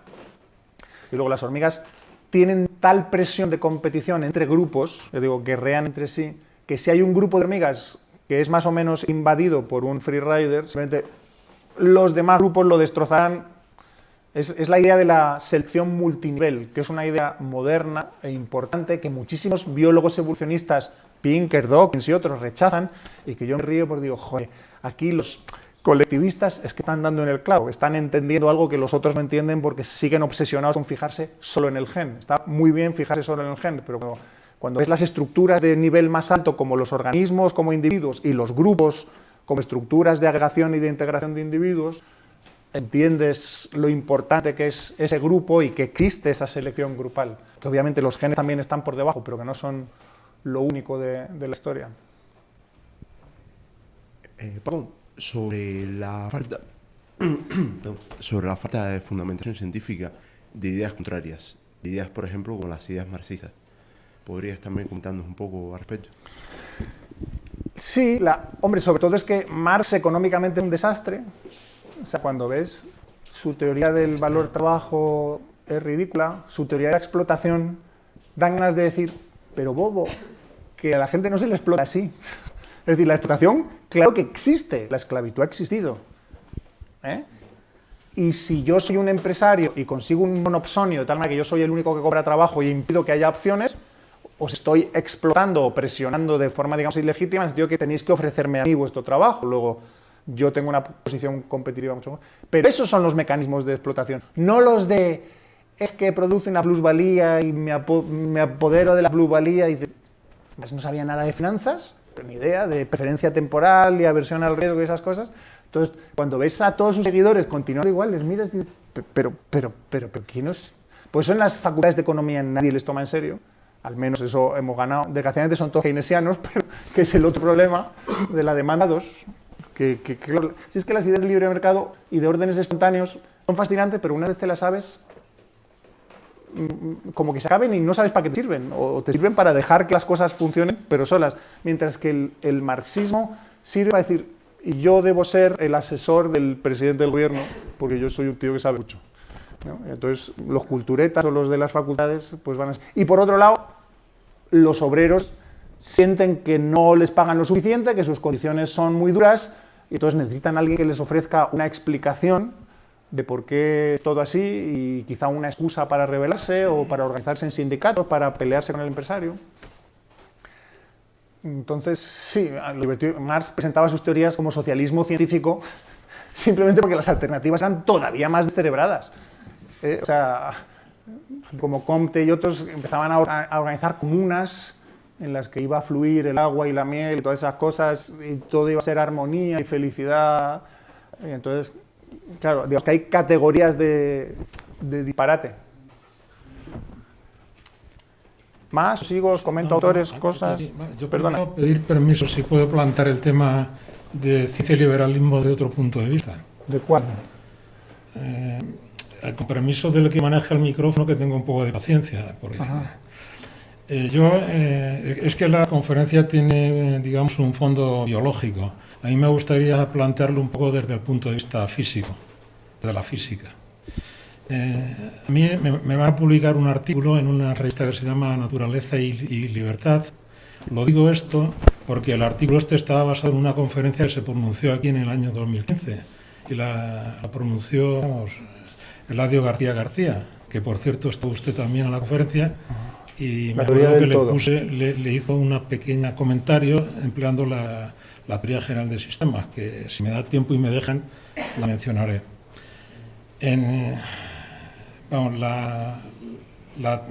el artículo, que se resume en 4 líneas en el abstra, como dicen ahora, es un resumen de 4 líneas, yo voy a ocupar un poco más de tiempo con la lectura de las 4 líneas. Está basado en ideas físicas, y la idea básica es los principios de mínimo de Maupertuis, del siglo XVIII, que después, con el avance de la mecánica clásica, hubo otros principios, como el de Hamilton, incluso luego complementado por Jacobi. Incluso hay un libro muy famoso de mecánica analítica de Lagrange que utiliza esta metodología de los principios de mínimo. Para el que no está al corriente, los principios de mínimo dicen que cualquier transformación en la naturaleza tiene lugar con un consumo mínimo de energía. Y si es una cosa estática que no cambia de posición, pues ocupa un mínimo de energía, en este caso la más normal es la energía potencial. O sea que desde el punto de vista físico, los principios de mínimo no han encontrado, creo, hoy en día refutación, e incluso se aplican en la mecánica cuántica. Entonces, la cuestión es, ¿qué relación existe entre estos principios físicos, por ejemplo, y las ciencias sociales, por ejemplo, la economía? Pues primero habría que decir que la economía es una ciencia, alguno a lo mejor me critica y dice que existen las expectativas irracionales. Bueno, pues bien. Yo voy a decir que la economía está gobernada por principios de óptimo, en el sentido de hacer lo máximo con lo mínimo, que es un criterio de eficiencia. Luego, además, los seres humanos formamos parte de la naturaleza y, por lo tanto, en el sentido de que consumimos recursos, la naturaleza, ya que se preocupa de que el consumo de energía sea mínimo, también se va a preocupar de que nosotros utilicemos adecuadamente los recursos, que es lo que en economía se llama el eficiente uso de los recursos o la asignación de recursos. Y por último, también quiero mencionar que hay un principio en economía, que a lo mejor alguien también le pone pegas, que es el principio de óptimo paretiano, de acuerdo con el cual una de sus versiones o interpretaciones sería que todos los agentes económicos han conseguido el óptimo. Los empresarios, los consumidores, los individuos, en fin, los propios mercados han alcanzado un óptimo y la suma de todos los óptimos es otro óptimo más general que llamamos óptimo paretiano. ¿Y por qué? Porque hay una eficacia. Entonces, para mí es una primera conexión entre la física, que es una ciencia natural, digamos, dura, y las ciencias sociales. Eso entre la ciencia física y las ciencias sociales. Pero yo además veo otra conexión entre la física y la sociedad, entre las ciencias sociales como la sociología. ¿Cómo se explica esta conexión? Pues mediante la idea de institución. La idea de institución se la atribuye, hay una corriente dentro de las ciencias sociales que es el institucionalismo. Bueno, se me ha olvidado decir que la conferencia la pronunció Eladio García García. No sé si lo he dicho. Sí, lo he hecho. Bueno, pues está hablando de las instituciones y las instituciones, hay una corriente dentro de las ciencias sociales que es el institucionalismo, cuya paternidad se atribuye a Thorstein Veblen, aunque yo creo que hay un autor, un jurista francés que creo que explica mejor el sentido de las instituciones, que es Maurice Oriot. Prácticamente nacen en el mismo año, mueren a lo largo del siglo XX, ¿no? Bien entrado el siglo XX, y otras escuelas que también han utilizado el institucionalismo, entiendo que es la escuela austriaca. Claro. Bueno, por cierto, la conferencia se titulaba una teoría del todo patrimonio de la escuela austriaca, la de la conferencia de 2015, ¿no? Entonces, la escuela austriaca ha utilizado también, creo, entiendo, las instituciones, y creo que ha sido Hayek el autor que de alguna manera las ha ido defendiendo, os ha defendido. Y entonces, en este sentido, las instituciones, de acuerdo con Hayek, parece ser que están sometidas a un proceso de evolución, ¿no? A un proceso evolutivo, y yo más que evolutivo diría de selección. Y en este sentido, en la mediados del siglo XX, aparece un autor que es Talcott Parsons, que a mí me parece también fundamental, que recoge esta misma idea y se habla de neoevolucionismo. Y precisamente Parsons, que crea un modelo muy complejo, introduce la teoría general de sistemas para el estudio de las sociedades. Sí, ya le puedo... Me queda un tercio, Si puede ser telegrama...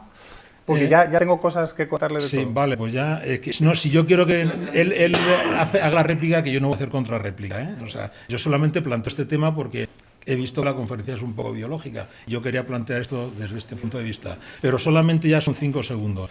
Es decir, en relación con el liberalismo, no creo que pueda ser cualquier cosa. Yo asistí a otra conferencia aquí que trataba de las familias del liberalismo, ¿no? Quiere decir que habrá distintas corrientes.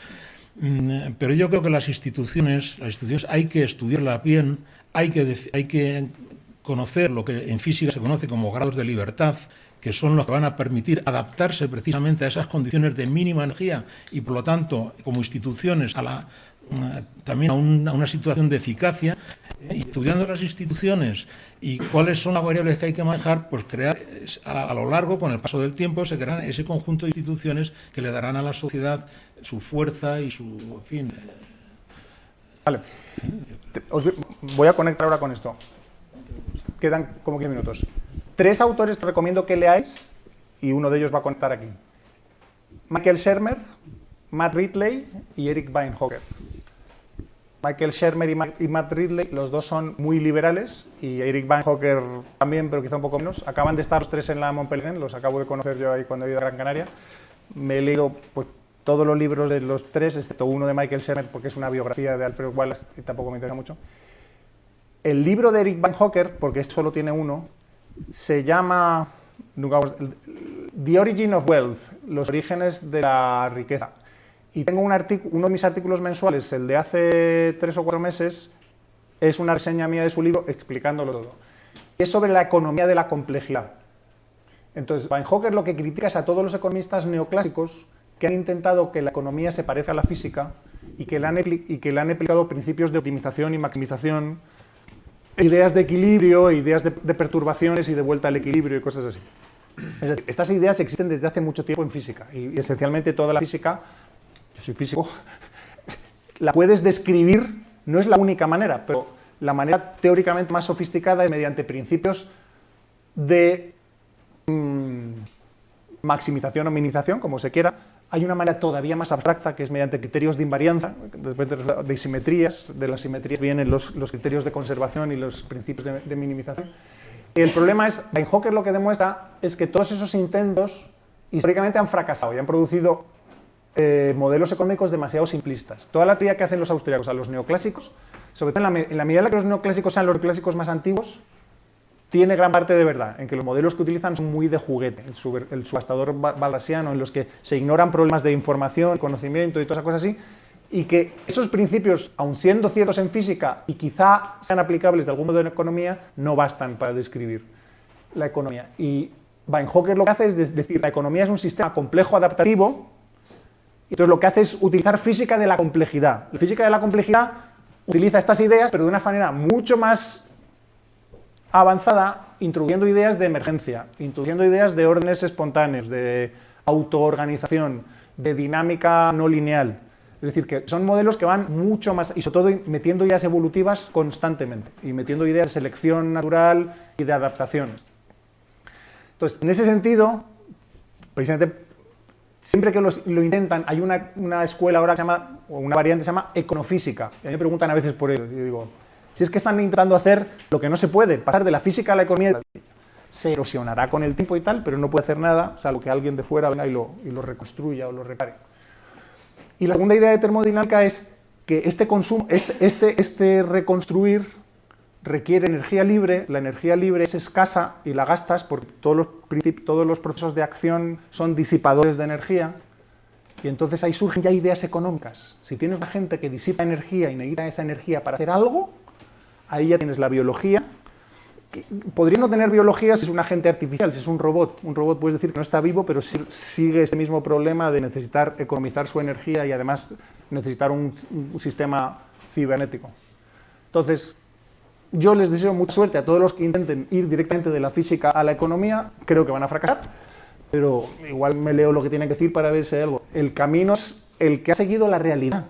De los objetos físicos, un subconjunto son objetos biológicos, que son agentes que tienen que economizar y que tienen que decidir qué hacer, que tienen que coordinarse. Y la otra parte, la de las instituciones, es importantísima. No he comentado la palabra instituciones, pero es que siempre que he dicho cultura, oíd instituciones. Porque una parte fundamental, no lo he dicho, mi charla en la Universidad de Verano de este año, que todavía no se ha subido, pero se subirá en breve, es instituciones. Me pidieron. ¿Ya está? Bueno, pues, instituciones sociales. ¿Qué son las instituciones sociales? Las ideas que tiene un grupo acerca de cómo organizarse. Esa es una posible definición. Otra, la definición de Huerta y de Menger también me gusta mucho, es los patrones pautados o repetidos de conducta que sigue todo el mundo y que todo el mundo sabe que todos los demás lo siguen y así no podemos coordinar, porque no tienes que estar pensando mucho qué va a hacer los demás porque sabes que van a ir con un piloto automático como con un carril. Las instituciones típicas, el dinero, el lenguaje y el derecho.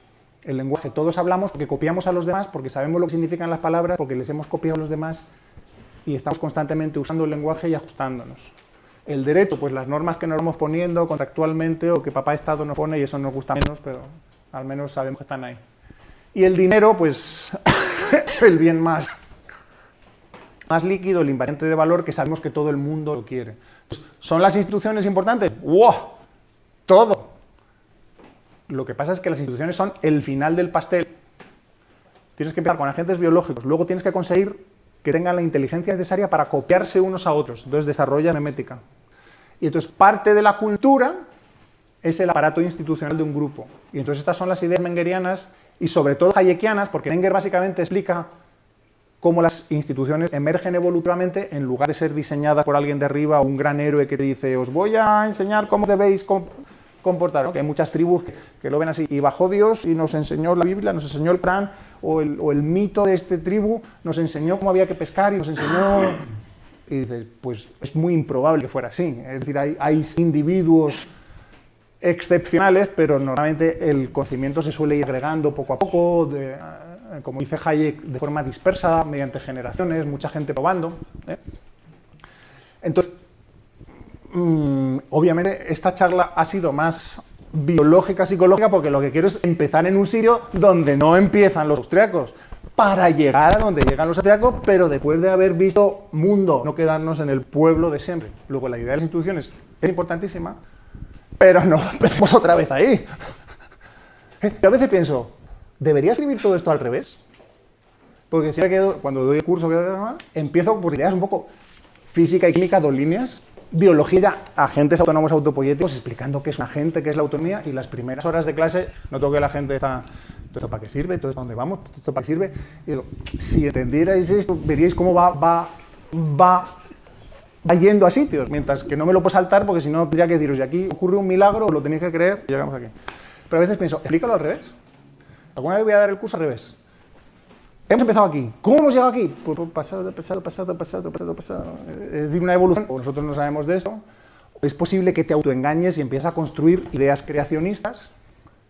Pues el propio René Descartes, empieza a escribir el discurso del método y dice, voy a ser sistemático, no me voy a fiar de nada, puedo cometer errores, puede haber un diablo que me engañe y tal, voy a ser súper riguroso, crítico, voy a ser muy escéptico. Primer axioma o primera idea, pienso, luego existo.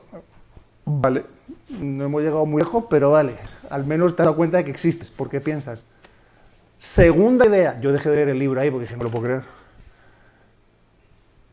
La idea de Dios existe dentro de mi cabeza. ¿Cómo ha podido llegar ahí? Solo ha podido llegar ahí porque Dios existe y la he puesto ahí. Dije, joder.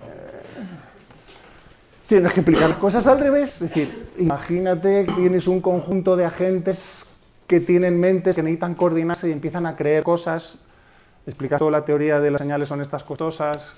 Pero claro, a la gente le choca tanto estas ideas que dice, no me lo puedo creer. Autores que os recomiendo, insisto, Matt Ridley, todos los libros de Matt Ridley. La Reina Roja, creo que ninguno está traducido. La Reina Roja trata de sexo y la evolución de la naturaleza humana, los orígenes de la virtud, instintos humanos y la evolución de la cooperación, os estoy traduciendo, aunque creo que no están traducidos los libros. Genoma, la autobiografía de una especie, 23 capítulos, el que quiera aprender un poquito más de genética. Naturaleza, nature via nurture, esto no es cómo traducirlo, la naturaleza vía ambiente. Genes, experiencia y lo que nos hace humanos. Esto es el típico debate eterno de los biólogos y evolucionistas entre ¿son los genes lo que importa o es el ambiente lo que importa? ¿Es la naturaleza y el instinto o el entorno, el aprendizaje y las influencias? Y la versión moderna es más cosas, es que no pueden existir una sin la otra. A veces importan más los genes y a veces importa más el ambiente.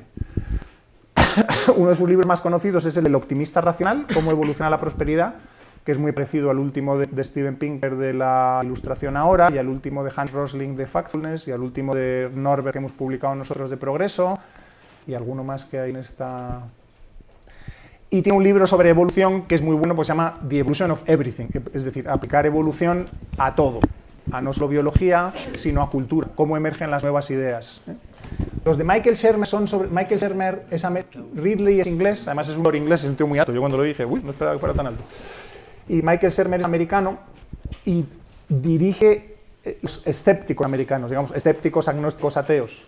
Y entonces tiene muchísimos libros sobre psicología y por qué la gente cree cosas raras y los límites de la ciencia y las pseudociencias. Entonces todos están muy bien porque tiene que interesar bastante el tema. Pero luego tiene otro libro sobre el origen de la moral, de psicología moral, The Science of Good and Evil, la ciencia del bien y el mal.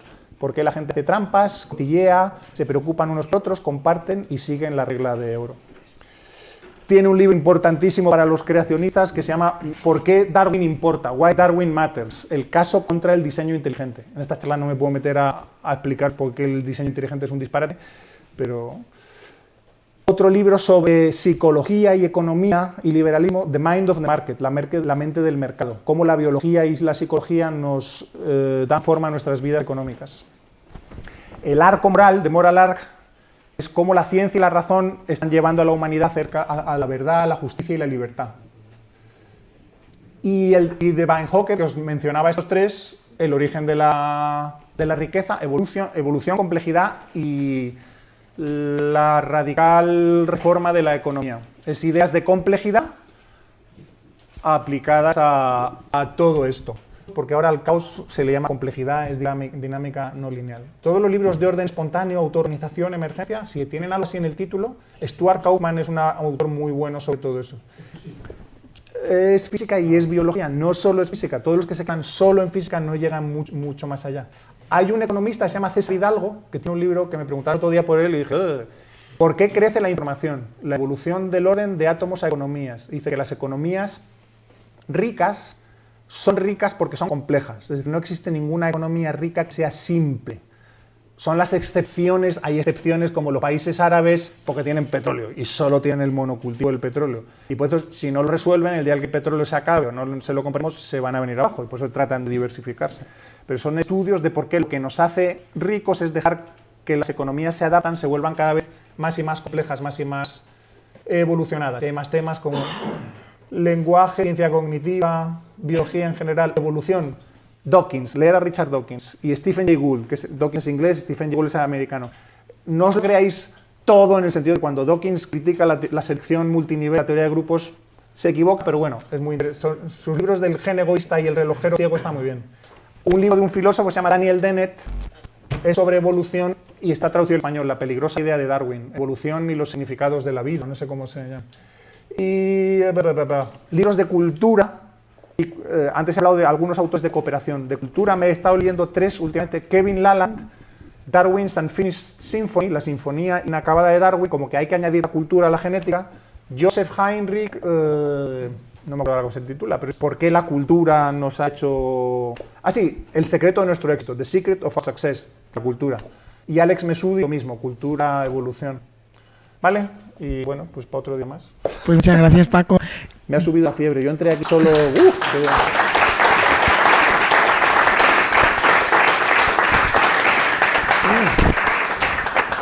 Déjame que haga un comentario más, simplemente por aclarar una cosa que nos ha pasado.